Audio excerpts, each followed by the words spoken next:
அனைவருக்கும் என்னுடைய மாலை வணக்கத்தை தெரிவித்துக் கொள்கிறேன். Tamil Nadu tax consultant association Chennai, அதனுடைய தலைவர் ஜே சம்சுதீன், புதிய தலைவர், செக்ரட்டரி எஸ் கபில்தேவ் மற்றும் ட்ரெஷரர் என் கிருஷ்ணமூர்த்தி மற்றும் அதன் கமிட்டி உறுப்பினர்களுக்கும் மற்ற உறுப்பினர்களுக்கும் எனது பணிவான வணக்கத்தையும் தெரிவித்துக்கொண்டு என்னுடைய உரையை துவக்குகிறேன். ஆக்சுவலாக இதில் பார்த்தா புதிய கமிட்டி உறுப்பினர்களுக்கு என் வாழ்த்துக்கள், குறிப்பாக சம்சுதீன் அவர்களுக்கு என்னுடைய வாழ்த்துக்கள். ஏன்னா என்னுடைய புக் வெளியீடு மணிமேகலை பிரசுரம் வருடத்துக்கு ஒரு முறை சென்னையில் நடைபெறும். அதில் நான் கூப்பிட்டாலும் சரி கூப்பிட்டாலும் அந்த கரெக்டாக அந்த டேட் மட்டும் சொல்லிடுங்க சார், நீங்கள் கவலைப்படாதீங்க, நான் வந்துடுறேன்னு சொல்லி ஒவ்வொரு முறையும் என்னுடைய அந்த மணிமேகலை பிரசுரம் நிகழ்வில் என்னுடைய மேடையை அலங்கரித்த முதல் நபராக இருப்பார். ஆக்சுவலாக கேஆர்சி மூலம் ஏற்பட்ட நட்பு தொடர்கிறது. ஸோ அதற்கும் எனது நன்றியும் வணக்கத்தையும் தெரிவித்து கொண்டு நான் சம்பந்தப்பட்ட 2 புஸ்தகங்கள், நான் 2 புஸ்தகங்கள் தமிழில் இப்போ சமீபத்தில் வெளியிட்டிருக்கேன். ஒன்று அறக்கட்டளைக்கான வருமான வரி விவரம்.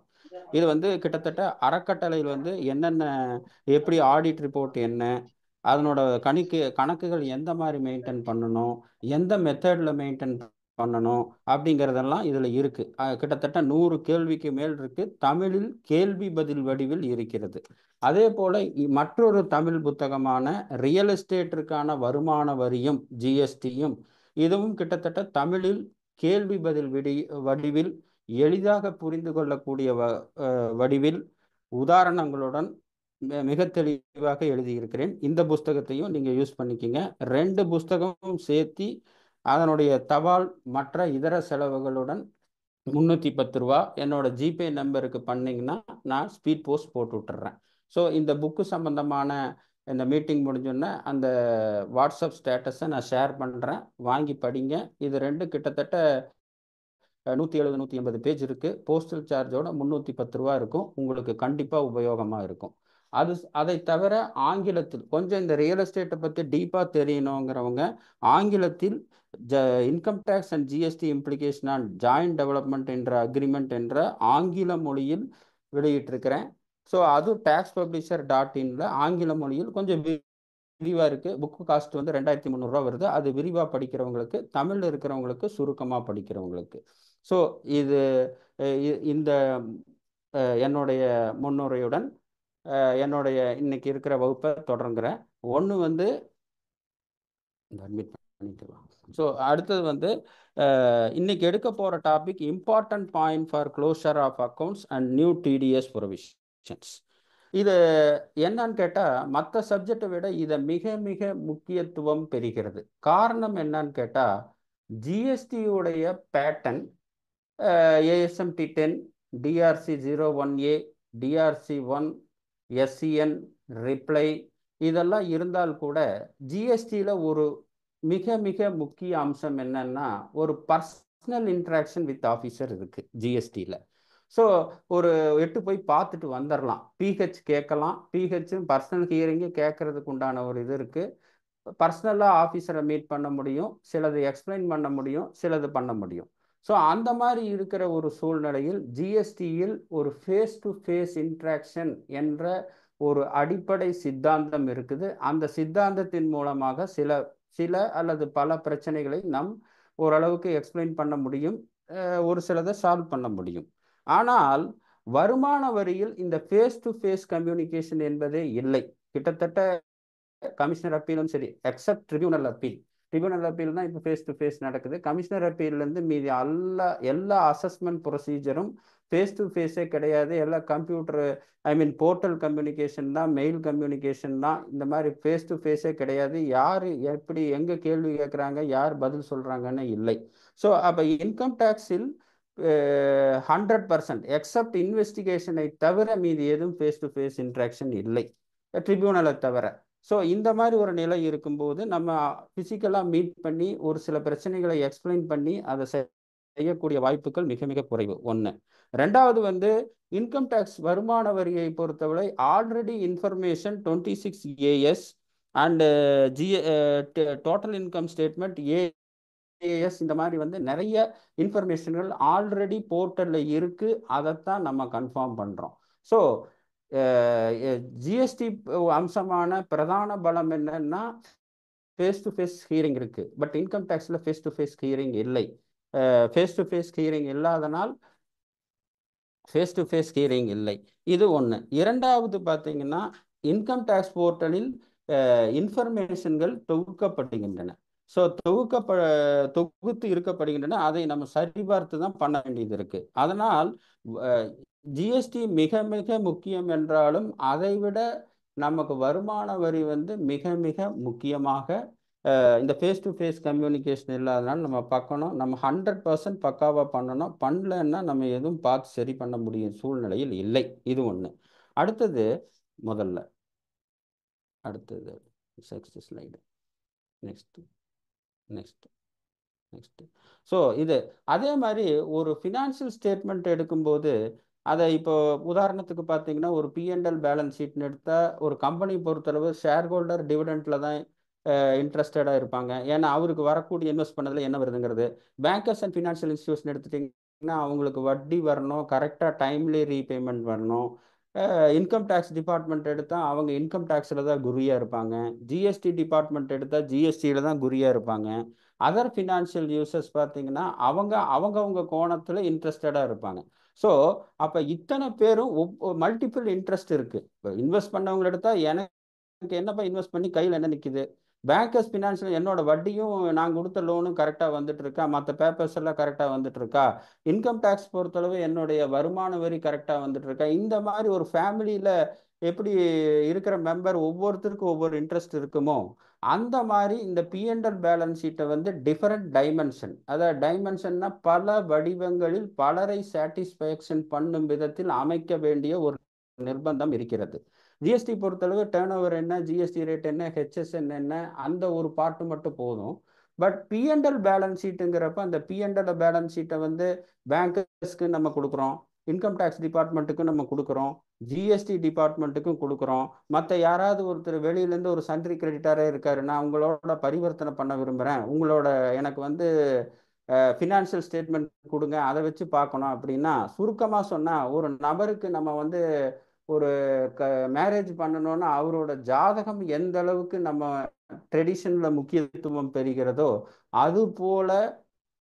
அதுபோல இந்த profit and loss account and balance sheet வந்து மிக மிக முக்கியத்துவம் பெறுகிறது. இன்னொன்று, இந்த profit and loss account balance sheet அந்தந்த கோணங்களில் அவரவர் கோணங்களில் பேங்கர்ஸ் எடுத்த ரேஷியோ முக்கியம். இன்கம் டேக்ஸ் எடுத்தால் போன வருஷம் என்ன டேர்ன் ஓவர் டேக்ஸ் கட்டியிருக்காங்க, இந்த வருஷம் என்ன டேர்ன் ஓவர் டேக்ஸ் கட்டியிருக்காங்க, ஜிஎஸ்டி பொறுத்தளவு அவங்க கலெக்ஷன். ஸோ இந்த மாதிரி டிஃப்ரெண்ட் ஃபேமிலி மெம்பர்னு கூட சொல்லலாம். டிஃப்ரெண்ட் ஃபேமிலி மெம்பர் டிஃப்ரெண்ட் இன்ட்ரெஸ்டாக இருக்கனால இதை எல்லாத்தையும் அனுசரித்து ஒரு என்ன சொல்கிறது, சென்னை போகிற ஒரு டிராஃபிக் இருக்கிற இடத்துல நம்ம ஒரு 2 வீலர் ஓட்டுற மாதிரின்னு வைங்க, இந்த பக்கம் வந்தால் பஸ் ஆறன்னு ஒரு பேலன்ஸ் பண்ணி கொண்டு வேண்டியது இருக்குது. இது ஒன்று. ஸோ ஃபஸ்ட்டு கருத்து ஃபேஸ் டு ஃபேஸ் அசஸ்மெண்ட் தான் இருக்கிறது. ஃபேஸ் டு ஃபேஸ் அசஸ்மெண்ட் இல்லை, எல்லாம் ஜிஎஸ்டி போர்ட்டல் கம்யூனிகேஷன். இன்கம் டேக்ஸில் இரண்டாவது கருத்து இன்ஃபர்மேஷன்கள் 26 AS TIS annual information system என்ற பல வடிவங்களில் ஜிஎஸ்டி போர்ட்டலில் ஆல்ரெடி பறந்து விரிந்து கிடக்கிறது. இது இரண்டாவது ஒன்று. மூன்றாவது P&L பேலன்ஸ் ஷீட். இதை வந்து யூஸ் பண்ணுறவங்க வந்து மல்டிபிள் பர்சன்ஸ் இருக்காங்க. Income tax, GST, bankers, share holders, இதெல்லாம் ஒவ்வொருத்தருக்கும் ஒவ்வொரு இன்ட்ரெஸ்ட் இருக்குது. அவங்கள திருப்தி பண்ண வேண்டிய அவசியம் எழுகிறது. அதே மாதிரி இந்த மாதிரி அம்சங்கள் பல இருக்கிறதுனால் நம்ம என்ன பண்ணணும், கன்சல்டன்ட் ஆக்சுவலாக இப்போ டேலியில் எல்லா என்ட்ரி போட்டிருப்போம், எல்லாமே போட்டு நம்ம ஆடிட்டுக்கு ரெடியாக இருக்கும். அப்போ ஆடிட்டுக்கு ரெடியாக இருக்கிறப்போ ஒவ்வொரு ஹெட்டுக்கு கீழேயும் நம்ம பார்க்க வேண்டிய இன்கம் டேக்ஸ் மற்றும் ஜிஎஸ்டி அம்சங்கள் என்னென்ன அப்படிங்கிறத பற்றி தான் சொல்கிறேன். இது செக்ஷன் வைஸாக போகிறத விட பேலன்ஸ் ஷீட் வைஸாகவும் ப்ராஃபிட் அண்ட் லாஸ் அக்கௌண்ட் வைஸாகவும் நான் முதல்ல போடுறேன். ஸோ ஒரு நெக்ஸ்ட் முதல்ல எடுத்துட்டிங்கன்னா பேலன்ஸ் ஷீட்டில் எடுத்துட்டிங்கன்னா நமக்கு இருக்கிறது கேபிட்டல் அக்கௌண்ட். பேலன்ஸ் ஷீட் மாதிரியே வந்துடுறேன், பேலன்ஸ் ஷீட் அந்த ஆர்டரில் வந்துடுறேன். அப்புறம் ப்ராஃபிட் அண்ட் லாஸ் அக்கௌண்ட் வந்துடுறேன். பேலன்ஸ் ஷீட்டில் எடுத்தால் நமக்கு கேபிட்டல் அக்கௌண்ட். கம்பெனிஸ் ஆக்டை பொறுத்தளவு பெய்ட் அப் கேபிட்டல் அதனுடைய ஆர்ஓசி சைட்டில் மாஸ்டர் டேட்டாவில் இருக்கும். அந்த கேபிட்டலும் நம்ம டேலியில் இருக்கிற டேலி ஏன் சொல்கிறேன்னா அதிகமாக நம்ம எல்லாம் யூஸ் பண்ணுறது டேலி தான் ஆக்சுவலாக. அதனால் மற்ற சாஃப்ட்வேரில் நான் சொல்லலைன்னு வேண்டாம். நம்ம எல்லாமே பிரதானமாக பெரும்பாலும் யூஸ் பண்ணுறது டேலியாக இருக்கனால ஒரு பேலன்ஸ் ஷீட்டில் லைபிலிட்டி சைடில் முதல் ஒரு விநாயகர் சுழியாக இருப்பது வந்து கேபிட்டல் அக்கௌண்ட். அப்போது அந்த கேபிட்டல் அக்கௌண்ட்டை நம்ம பார்க்கும்போது என்ன செக் பண்ணணும்? கேபிட்டல் அக்கௌண்ட் இருக்குது சார், நாங்கள் அந்த டேலியில் எல்லாம் ஃபீட் பண்ணிட்டோம். ஃபீட் பண்ணி முடிச்சதுக்கப்புறம் நாங்கள் இப்போது ஒரு ஆடிட்டுக்கு ப்ரிப்பரேஷன் ரெடியாக இருக்குது. ஸோ அந்த ஆடிட் ப்ரிப்பரேஷனுக்கு நம்ம ரெடியாக இருக்கிறதுக்கு முன்னால் நம்ம எந்தெந்த அம்சங்களை கேபிட்டல் அக்கௌண்ட்டில் பார்க்கணும். ஃபஸ்ட்டு கேபிட்டல் அக்கௌண்ட் இப்போ இது கம்பெனி ஆக்டை பொறுத்தளவு ஆர்ஓசி மாஸ்டர் டேட்டாவும் இதுவும் கரெக்டாக இருக்கணும்னு பார்க்கணும். எப்படி நம்ம ஜிஎஸ்டிஆர் 3Bயில் இருக்கிற டேர்ன் ஓவர் இன்கம் டேக்ஸில் இருக்கிற டேர்ன் ஓவர் ஒத்து வருதா, டிஃபரன்ஸ் வந்தால் ஏன் டிஃபரன்ஸ் வருது, அந்த ரெக்கன்சிலேஷனை எப்படி ட்ரீட் பண்ணணும், அல்லது ட்ரீட் பண்ணி ஜிஎஸ்டி கட்டணுமா அல்லது எக்ஸ்பிளைன் பண்ணணுமா அப்படிங்கிறத நமக்கு செக் பண்ணுற மாதிரி பேலன்ஸ் ஷீட்டில் கேபிட்டல் அக்கௌண்ட்டில் நம்ம ஆர்ஓசி பிரைவேட் லிமிடெட் கம்பெனியை பொறுத்தளவு ஆர்ஓசி சைட்டுக்கும் நம்ம டேலியில் இருக்கிற கேபிட்டல் அக்கௌண்ட்டுக்கும் மேட்ச் ஆகுதா இல்லையாங்கிறத ஃபஸ்ட்டு பார்க்கணும். இது பிரைவேட் லிமிடெட் கம்பெனிக்கு அப்ளிகபிள் ஆகும். பட் இதை தள்ளி வச்சுட்டு நம்ம சாதாரணமாக பெரும்பாலும் டீல் பண்ணுறக்கூடிய ப்ரொப்ரைட்டரி ஃபார்ம் பார்ட்னர்ஷிப் ஃபார்ம் கண்ணோட்டத்தில் பார்க்கும்போது முதல்ல பார்ட்னர்ஷிப் ஃபார்ம் கண்ணோட்டத்தில் நான் எடுத்துக்கிறேன். பார்ட்னர்ஷிப் ஃபார்ம் ஒரு கேபிட்டல் அக்கௌண்ட் இருக்குது, பார்ட்னர்ஷிப் ஃபார்மை டீல் பண்ணுறோம். அந்த கேபிட்டல் அக்கௌண்ட்ல பார்ட்னர் ஒரு 3 பேர் 4 பேர் இருக்காங்கன்னு வச்சுக்கோங்க.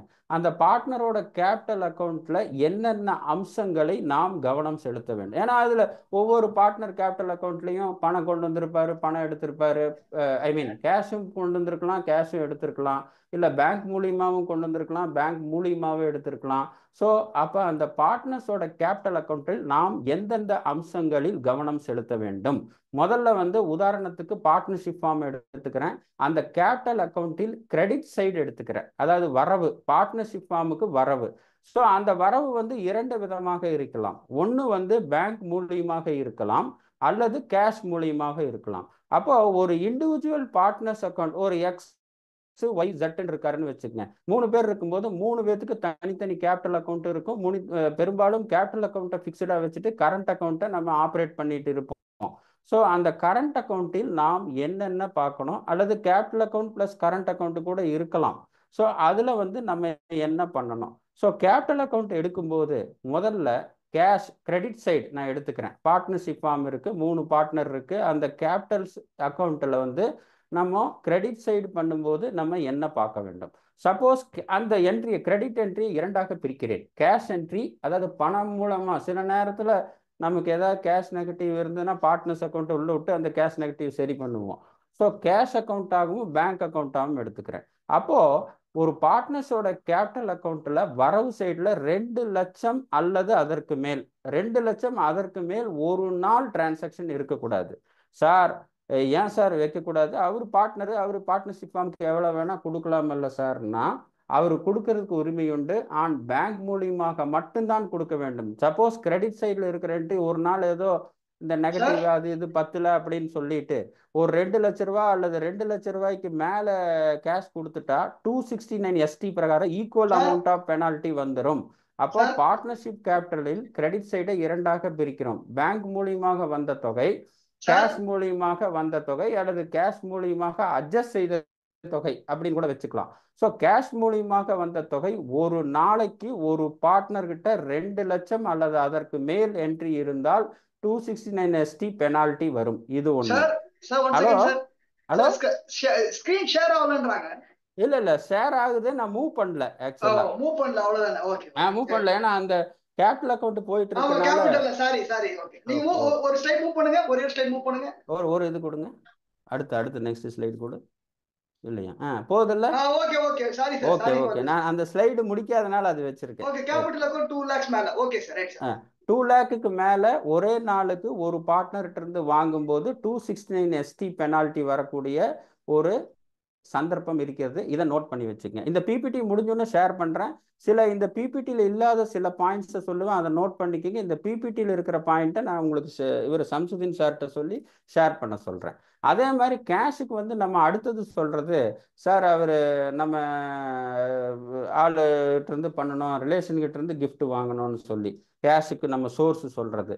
ஸோ ரிலேட்டிவ்கிட்ட இருந்து கிஃப்ட் வாங்கினா பிரச்சனை இல்லை, அண்டர் செக்ஷன் 56 எக்ஸம்டட் ஆகும். இந்த கிஃப்ட் ரிசீவ்டு ஃப்ரம் நான் ரிலேட்டிவ் 50,000க்கு மேலே போகிறப்ப டேக்ஸ் வர்றதுக்கு வாய்ப்பு இருக்குது. ஸ்டேட் பார்ட்னர்ஷிப் ஃபார்மோட கிரெடிட் அக்கௌண்ட் பண்ணும்போது ஒரு நாளைக்கு 2 லட்சத்துக்கு மேலே கேஷ் வரவு வச்சிருந்தால் 269 ST வரும். அதே மாதிரி யாராவது கிஃப்ட் ரிசீவ்டு ஃப்ரம் யாரோ ஒருத்தர்கிட்ட நான் ரிலேட்டிவ் இல்லாமல், நான் ரிலேட்டிவ்ங்கிறது ஒய்ஃபு, இந்த மாதிரி 6 ரிலேட்டிவ் செக்ஷன் 56 இருக்கு. அவங்கள தவிர வேற யாராவது சொன்னோம்னால 50,000க்கு மேலே போகிறப்ப டேக்ஸ் வர்றதுக்கு வாய்ப்பு இருக்கு. ஸோ பார்ட்னர்ஷிப் கேபிட்டல் இன்ட்ரடியூஸ், பேங்கை பொறுத்தளவு சோர்ஸ் மட்டும் ஜஸ்டிஃபை பண்ணா போதும். கேபிட்டல் கேஷாக இன்ட்ரடியூஸ் பண்றப்ப இந்த 2 ப்ரிகாஷனை பார்த்துக்குங்க. ஸோ ப்ரொப்ரைட்டரி ஃபார்மை பொறுத்தளவு 269 ST வர்றதுக்கு வாய்ப்பு இல்லை. ஏன்னா அவரே தானே அவரோட இதுக்கு கொடுக்குறாரு. ஏன்னா பார்ட்னர்ஷிப் ஃபார்ம் பொறுத்தளவு பார்ட்னர்ஷிப் கொண்டு வரவரோட பேன் நம்பர் வேற, பார்ட்னர்ஷிப் ஃபார்மோட பேன் நம்பர் வேற. இன்கம் டேக்ஸ் கண்ணோட்டத்தில் பார்ட்னரும் பார்ட்னர்ஷிப் ஃபார்மும் 2 வேற வேற. ஆனால் ப்ரொப்ரைட்டரி ஃபார்மில் பொறுத்தளவு கொண்டு வர்ற ப்ரொப்ரைட்டரும் அவரோட ப்ரொப்ரைட்டரி ஃபார்மும் ஒன்று தான். ஸோ அதில் கேஷ் 2 லட்சத்துக்கு மேலே என்ன 10 லட்சத்துக்கு மேலே கொண்டு வந்தாலும் 269 ST எஃபெக்டில் வராது. ஏன்னா அவரே கொண்டு வந்து அவரே இது பண்ணுறதுனால வராது. ஸோ இதை பார்த்துக்குங்க.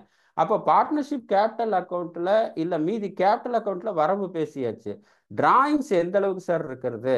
டிராயிங்ஸ் வந்து எந்த அளவுக்கு 5 லட்சமா 50 லட்சமா? ஏன்னா இன்னைக்கு வந்து சாதாரணமாக ஒரு குடும்பம் மினிமம் நடக்கிறதுக்கு ஒரு 20,000லேருந்து 25,000 மட்டும் வேணும். அது 25 லட்சம் கூட போகலாம். பட் மினிமம் வந்து ஒரு 25,000 வேணும். அப்போ இந்த பார்ட்னர்ஸ் டிராயிங்ஸோ அல்லது ப்ரொப்ரைட்டரி டிராயிங்ஸோ உள்ளடக்கும் போது அந்த டிராயிங்ஸ் எந்த அளவுக்கு இருக்குன்னு பாருங்க. இந்த சுகர் மாதிரி டிராயிங்ஸ் அதிகமாகவும் இருக்கக்கூடாது, கம்மியாகவும் இருக்கக்கூடாது. அப்போ அதிகம் கம்மின்னு நீங்க பொதுவாக பேசுறீங்க, எது சார் நம்ம பண்றது அப்படின்னு கேட்டா அந்த அசசியோட ஒரு இது இப்போ டிராயிங்ஸ்லாம் இந்த பிபிடியில் சொல்லியிருக்கேன். அவர் கட்டுற LIC, mediclaim, self assessment tax, TDS, அப்புறம் குழந்தைக்கு எதாக இருந்தால் அவங்களோட ஸ்கூல் ஃபீஸு, அதை தவிர இவருக்கு வாழ்வாதாரத்துக்கு மாதத்துக்கு சுமாராக ஒரு 25,000லேருந்து வேணும். இவரோட ஒரு குறைந்தபட்சம் நான் சொல்கிறது, அதிகபட்சம் ஜாஸ்தி வேணும். ஸோ அதிகபட்சமாக ஒரு டிராயிங்ஸ் வந்து 25லேருந்து 50 மட்டும் போகலாம்.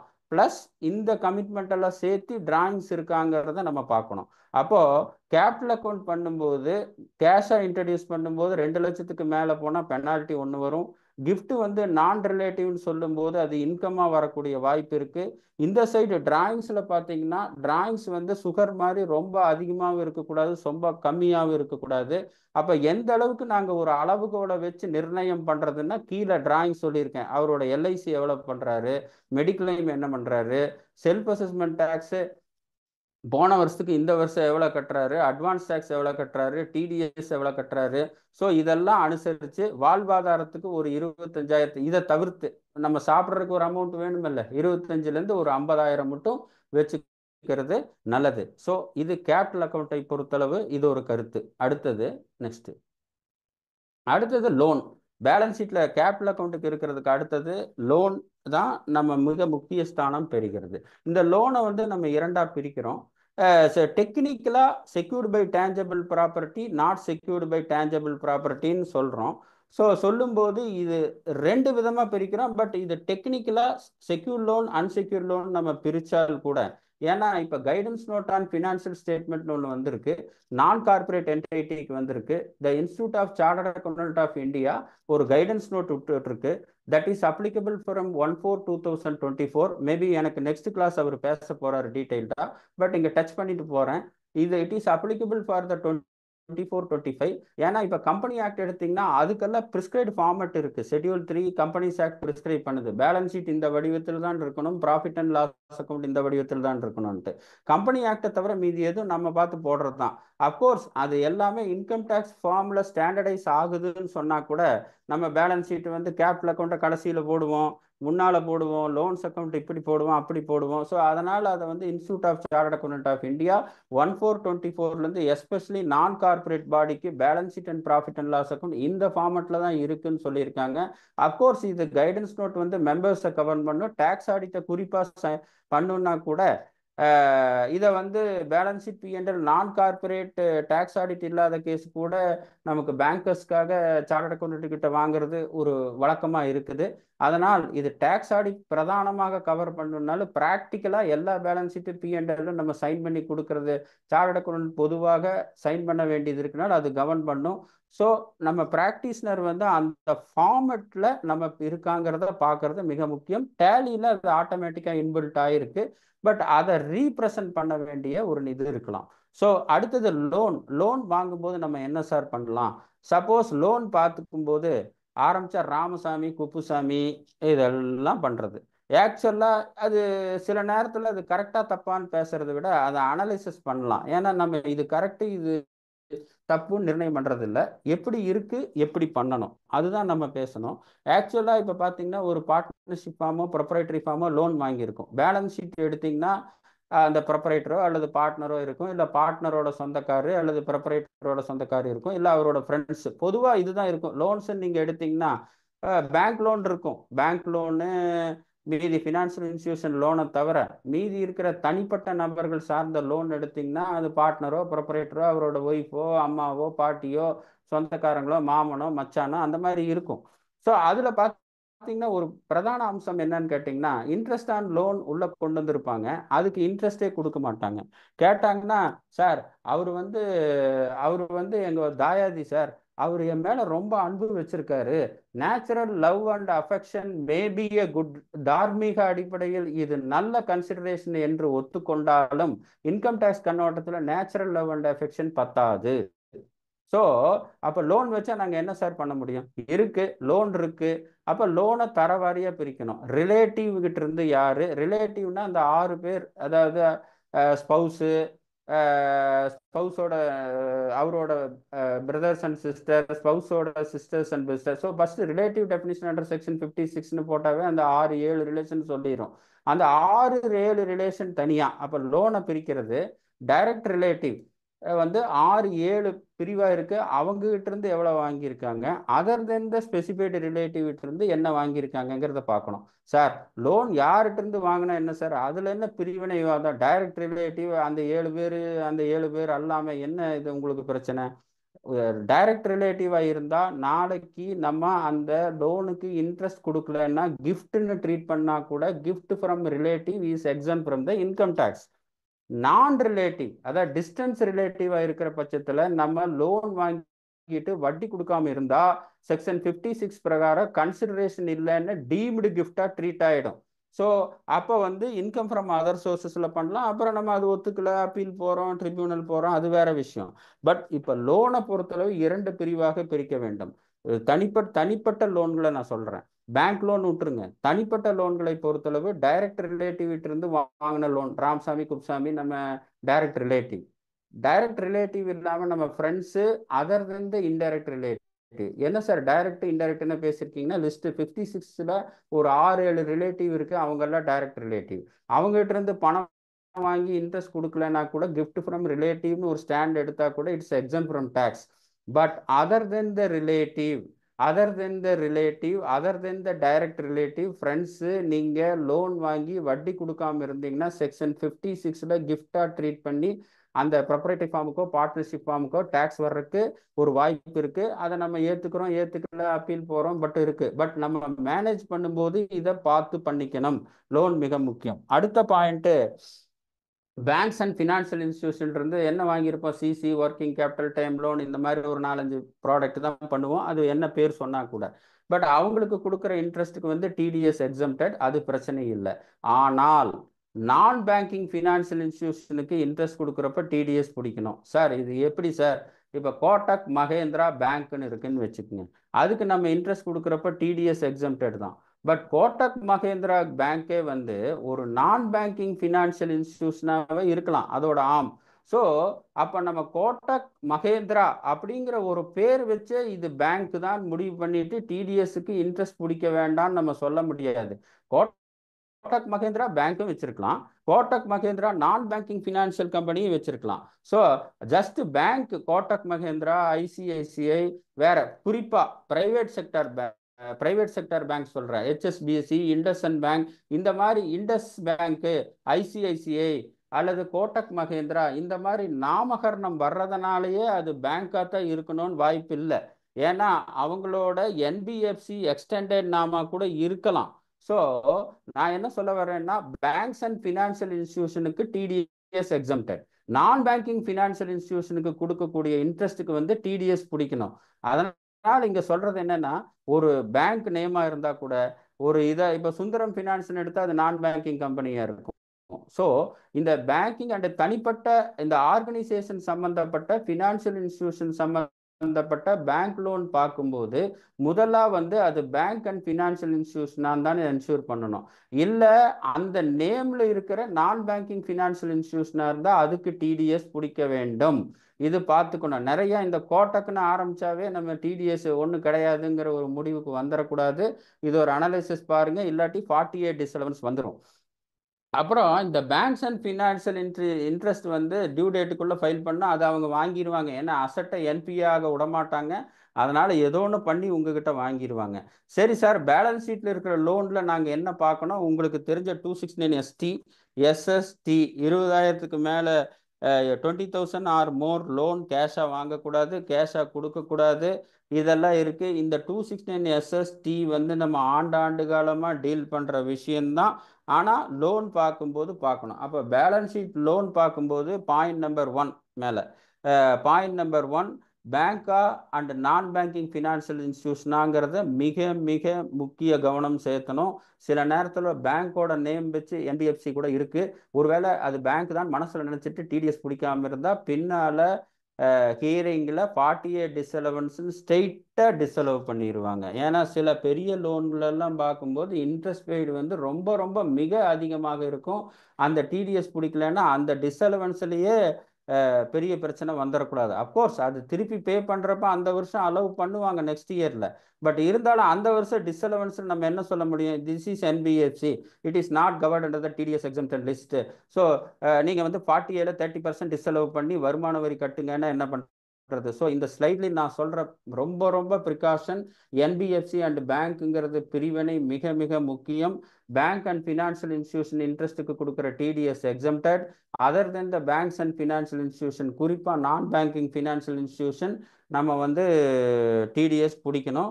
அதே மாதிரி லோன் வாங்கும்போது தனிப்பட்ட நபர்கிட்ட இருந்து ரிலேட்டிவாக இருந்தால் கிஃப்டாக ட்ரீட் பண்ணால் கூட பிரச்சனை இல்லை. டைரக்ட் ரிலேட்டிவாக இல்லாதப்போ ஒரு இன்ட்ரெஸ்ட் அமௌண்ட் ப்ரொவிஷன் மாதிரி போட்டு டிடிஎஸ் பண்ணணும். இல்லை 15G வாங்கி டிடிஎஸ் அந்த மாதிரி பண்ணிக்கலாம். ஸோ கிட்டத்தட்ட இதில் கவனம் செலுத்துங்கள். இது லோன்ஸ் சம்பந்தமான. அடுத்தது சன்ட்ரி கிரெடிட்டார் போகிறேன், ஏன்னா லைபிலிட்டியில் அப்படியே வந்துடுறேன். கேபிட்டல் அக்கௌண்ட்டு, லோனு, அடுத்தது சன்ட்ரி கிரெடிட்டார் வர்றேன். சன்ட்ரி கிரெடிட்டார் வரும்போது நமக்கு எல்லாத்துக்கும் தெரியும், நம்ம பர்ச்சேஸ் பண்ணுறதோ அல்லது சர்வீஸ் பண்ணுறதோ சன்ட்ரி கிரெடிட்டார் இருக்கும்.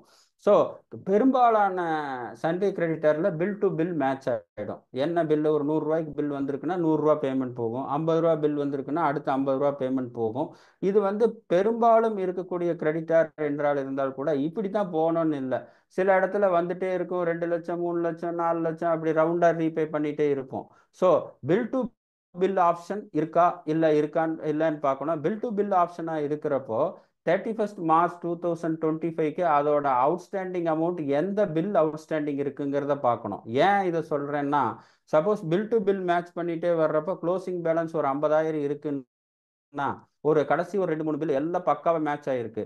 கடைசி 2-3 பில் எடுக்கிறப்ப 49,500 வருதுன்னா அப்போ அந்த 500 ரூபா டெபிட் நோட் கிரெடிட் நோட்டா அடுத்த பாயிண்ட் ஏதோ ஒரு டிஸ்கவுண்ட் ஏதோ ஒன்று தொங்கிட்டு இருக்குன்னு அர்த்தம். ஸோ 31st மார்ச்சோட பேலன்ஸு அதோட ரிவர்ஸ் ஒர்க்கிங் லேட்டஸ்ட் பில் எடுக்கும்போது அதுக்கு இதுக்கு மைனர் டிஃபரன்ஸ் வர்றப்போ இது டிஸ்கவுண்டாக இருக்கக்கூடிய வாய்ப்புகள் அதிகமாக இருக்கிறது.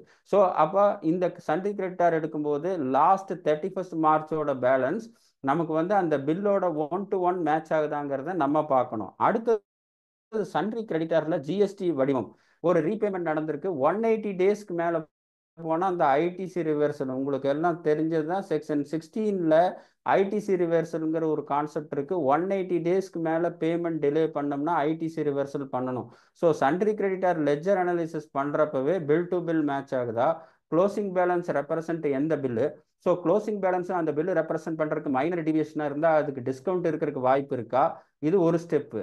ரெண்டாவது ஸ்டெப்பு, கரண்ட் இயர் நீங்கள் டேலி பார்த்துட்டு பேங்க் ஸ்டேட்மெண்ட் பார்த்தீங்கன்னா அந்த கிரெடிட்டர்ஸ் கரெக்டாக எப்படி இப்போ ஆகஸ்ட் செப்டம்பரில் ஆரப்புறம் இந்த 6 மாதம் 31 மார்ச் 2025 கிரெடிட்டர்ஸோட பொசிஷன் கரண்ட் பொசிஷன் என்ன அப்படின்னு பார்த்தா உங்களுக்கு 31 மார்ச் 2025 சன்ட்ரி கிரெடிட்டாரனுடைய உறுதித்தன்மையை மேலும் உறுதிப்படுத்த உறுதியாக இருக்கும். அதே மேலே பேமெண்ட் 180 டேஸ்க்கு மேலே போனால் அது ரிவர்சல் கொடுத்துருக்குமா, இல்லை அது பேமெண்ட் பண்ணுறப்ப எடுத்திருக்குமா, இல்லை ரிவர்சல் பண்ணலைன்னா அந்த ரிவர்சல் பண்ண வேண்டிய காலத்துக்கும் அந்த பேமெண்ட் பண்ணப்பட்ட இடைப்பட்ட காலத்துக்கும் நம்ம ஜிஎஸ்டி இன்ட்ரெஸ்ட் பே பண்ணியிருக்குமாங்கிறத பார்க்கணும். பேங்கரோட பாயிண்ட் ஆஃப் பொறுத்தளவு சன்ட்ரி கிரெடிட்டாருக்கு ரொம்ப குறிப்பாக 90 நாளைக்கு மேலே அவுட்ஸ்டாண்டிங் வச்சா விரும்புறது இல்லை. ஏன்னா நம்ம பேங்க் லோன் கொடுக்குறோம். பேங்க் லோன் கொடுக்கறதே இந்த மாதிரி பர்ச்சேஸ் பண்ணுறவங்களுக்கு பார்த்து அனுசரித்து கொடுக்கறதுக்கு தான். நம்ம லோன் கொடுத்துட்டு இவன் பார்த்தா 90 டேஸ்க்கு மேலே நிறைய ஒரு 100 ரூபா இருக்குன்னு வச்சுக்கோங்க. அதில் 90 டேஸ் ஒரு டோட்டல் கிரெடிட்டாஸ் 100 ரூபா இருக்குன்னா 10 ரூபா 90 நாளைக்கு மேலே இருக்குன்னா அது புரிஞ்சுக்கலாம். ஏதோ ஒன்று அப்படி இருக்குது, ஏதோ டிஸ்பியூட் இருக்கும், ஏதோ அப்படி ஆயிட்டு இருக்குன்னு சொல்லிட்டு. இப்படி உல்டாவா 100 ரூபா டோட்டல் சன்ட்ரி கிரெடிட்டார் இருக்கு, 90 ரூபா ஒரு 60% மேலேயே சன்ட்ரி கிரெடிட்டார் 90 மேலே அவுட்ஸ்டாண்டிங் இருக்குன்னா அப்போ பேங்க் லோன் கொடுக்குற பணமெல்லாம் எங்கே போகுது, இந்த மாதிரி சந்தேகம் வரும். ஸோ அப்போ சன்ட்ரி கிரெடிட்டார் அவுட்ஸ்டாண்டிங் பண்ணுறப்போ டேலிலேயே ப்ரொவிஷன் இருக்கு, டே வைஸ் பார்க்கணும். 90 டேஸ்க்கு மேலே இருக்கக்கூடாதுன்னு சொல்ல முடியாது, ஏன்னா எல்லா பிஸ்னஸ்லையும் இருக்கக்கூடிய அம்சம் தான். பட் 90 டேஸ்க்கு மேலே அவுட்ஸ்டாண்டிங் இருக்கக்கூடிய சன்ட்ரி கிரெடிட்டார் மினிமமாக இருக்கான்னு பார்க்கணும். மேக்சிமமாக இருந்ததுன்னா அது என்ன காரணம்னு பார்க்கணும். நிறையா இருந்ததுன்னா அவரோட பேங்கிங் கரண்ட் பேங்கிங் பரவு மட்டும் இல்லாமல் ஃபியூச்சர் பேங்கிங் கேபிட்டலும் பாரோயிங் பவரையும் கம்மி பண்ணணும். ஏன்னா பேங்க்கார் என்ன கொடுப்பாங்க, நான் பணம் கொடுத்துருக்கேன், நீ கிரெடிட்டாஸ் கரெக்டாக ஒரு 5-10-20% முன்ன பின்ன இருக்கிறது ரைட்டு, நீ எல்லாத்தையும் அவுட்ஸ்டாண்டிங் வச்சுட்டு நான் கொடுத்த பணத்தை நீ என்ன பண்ண அப்படின்னு கேட்கக்கூடிய ஒரு வாய்ப்பு இருக்கிறது. அதே மாதிரி மேஜர் சன்ட்ரி கிரெடிட்டாக இருக்குது. ஏன்னா இப்போ ஜிஎஸ்டி மாதிரி இது ஒரு 2-3 வருஷம் கழிச்சு தான் நமக்கு ஹியரிங் வரும். அன்னைக்கு பார்த்தீங்கன்னா சன்ட்ரி கிரெடிட்டாரோட டோட்டல் வேல்யூ 100 ரூபான்னா அதில் ஒரு 4-5 பார்ட்டி எடுத்தாவே 60 ரூபா வர்ற மாதிரி இருக்கும். ஏன்னா எல்லா பிஸ்னஸ்லையும் மேஜர் கிரெடிட்டார்ஸ் இருப்பாங்க, அப்புறம் சின்ன சின்ன கிரெடிட்டார்ஸ் இருப்பாங்க. ஸோ மேஜர் சன்ட்ரி கிரெடிட்டாருக்காவது கன்ஃபர்மேஷன் பேலன்ஸ் வாங்கி வச்சுக்கிறது நல்லது. ஏன்னா ஒரு 4-5 வருஷம் கழிச்சு இன்கம் டேக்ஸ் ஹியரிங் வர்றப்போ அந்த சன்ட்ரி கிரெடிட்டார்கிட்ட நமக்கு பரிவர்த்தனை இருக்கா இல்லையா, அண்டர்ஸ்டாண்டிங் நல்லா இருக்கா, அண்டர்ஸ்டாண்டிங் நல்லா இல்லையாங்கிறது நமக்கு தெரியாது. அதனால் அட்லீஸ்ட் எல்லா சன்ட்ரி கிரெடிட்டாருக்கும் நம்ம கன்ஃபர்மேஷன் வாங்கணும்னு சஜஸ்ட் பண்ணாலும் நடைமுறையில் அது சாத்தியம் இல்லை. அதனால் அந்த டோட்டல் சன்ட்ரி கிரெடிட்டாரில் ஹையஸ்ட் வேல்யூ சார்ட் அவுட் பண்ணி அந்த ஹையஸ்ட் வேல்யூ இருக்கிற சன்ட்ரி கிரெடிட்டாருக்கு 31 மார்ச்சுக்கு ஒரு கன்ஃபர்மேஷன் வாங்கி அதோட ரெக்கன்சிலேஷன் பண்ணிக்கிறது மிக மிக உகந்தது. ஏன்னா அட்லீஸ்ட் அந்த கன்ஃபர்மேஷன் ஃபைல் இருந்தால் ஒரு 3 வருஷம் 4 வருஷம் கழிச்சு ஐடி நோட்டீஸ் வர்றப்போ அவர்கிட்ட நமக்கு உறவுமுறை ரிலேஷன் இருந்தாலும் இல்லை பிஸ்னஸ் ரிலேஷன் இருந்தாலும் இல்லாட்டியும் கூட நம்மளால அதை கொடுத்து கன்ஃபார்ம் பண்ண முடியும். இது ஒன்று பார்க்கணும். அதே மாதிரி 2B வச்சு சன்ட்ரி கிரெடிட்டார், ஏன்னா எல்லா சன்ட்ரி கிரெடிட்டார் சர்வீஸ் பில்லும் பர்ச்சேஸ் பில்லும் 2Bயில் ரிஃப்ளெக்ட் பண்ணணும். ரிஃப்ளெக்ட் ஆகிருக்காங்கிறத பார்க்கறது நல்லது. பட் 2Bயோட குவாண்டம் ரொம்ப அதிகமாக இருந்தால் அட்லீஸ்ட் 2Bயில் மேஜர் அமௌண்ட் ஷார்ட் அவுட் பண்ணி அது கிரெடிட்டார்ஸோட போகுதான். சின்ன ஒரு 50 என்ட்ரி 100 என்ட்ரி இருந்தால் சீக்கிரம் பார்த்துடலாம். பட் 2Bயில் ஒரு 1000 என்ட்ரி 2000 என்ட்ரி 10,000 என்ட்ரி இருந்ததுன்னா அதை லெஜரோட பண்ணால் அப்புறம் அதே ஆடிட் டைம் மிஞ்சி போயிடும். ஸோ அட்லீஸ்ட் 2Bயில் இருக்கக்கூடிய இன்புட் கிரெடிட்டுகளை அமௌண்ட் வகையாக டாப் டு பாட்டம் அதை பிரதான அமௌண்ட்டுகளையாவது நம்ம ஜிஎஸ்டியில் கம்பேர் பண்ணுவது 2Bயும் லெஜரும் கம்பேர் பண்ணுவது நல்லது. அப்புறம் சன்ட்ரி கிரெடிட்டாரில் அடிக்கடி எம்எஸ்எம்இ பேமெண்ட் 15 நாள் 45 நாள் இது ஒரு பஞ்சாயத்து. போன டைம் தள்ளி போடுவாங்கன்னு நினச்சேன், தள்ளி போடல. ஸோ சன்ட்ரி கிரெடிட்டார் பார்க்கும்போது இந்த சன்ட்ரி கிரெடிட்டாரை 3 வகையாக பிரிக்கணும். Micro, small, medium. இந்த 43 அவங்க சர்டிஃபிகேட் கொடுக்கணும். சில இடத்துல நம்ம கேட்க மாட்டோம். அவர் எக்ஸ்ன்னு ஒரு பார்ட்டி இருக்காருன்னா அவர் மைக்ரோ ஸ்மாலா மீடியமா நமக்கு தெரியாது. இதை விட என்னன்னா அவர் பதிவு பண்ணியிருக்காரா இல்லையான்னு நமக்கு தெரியாது.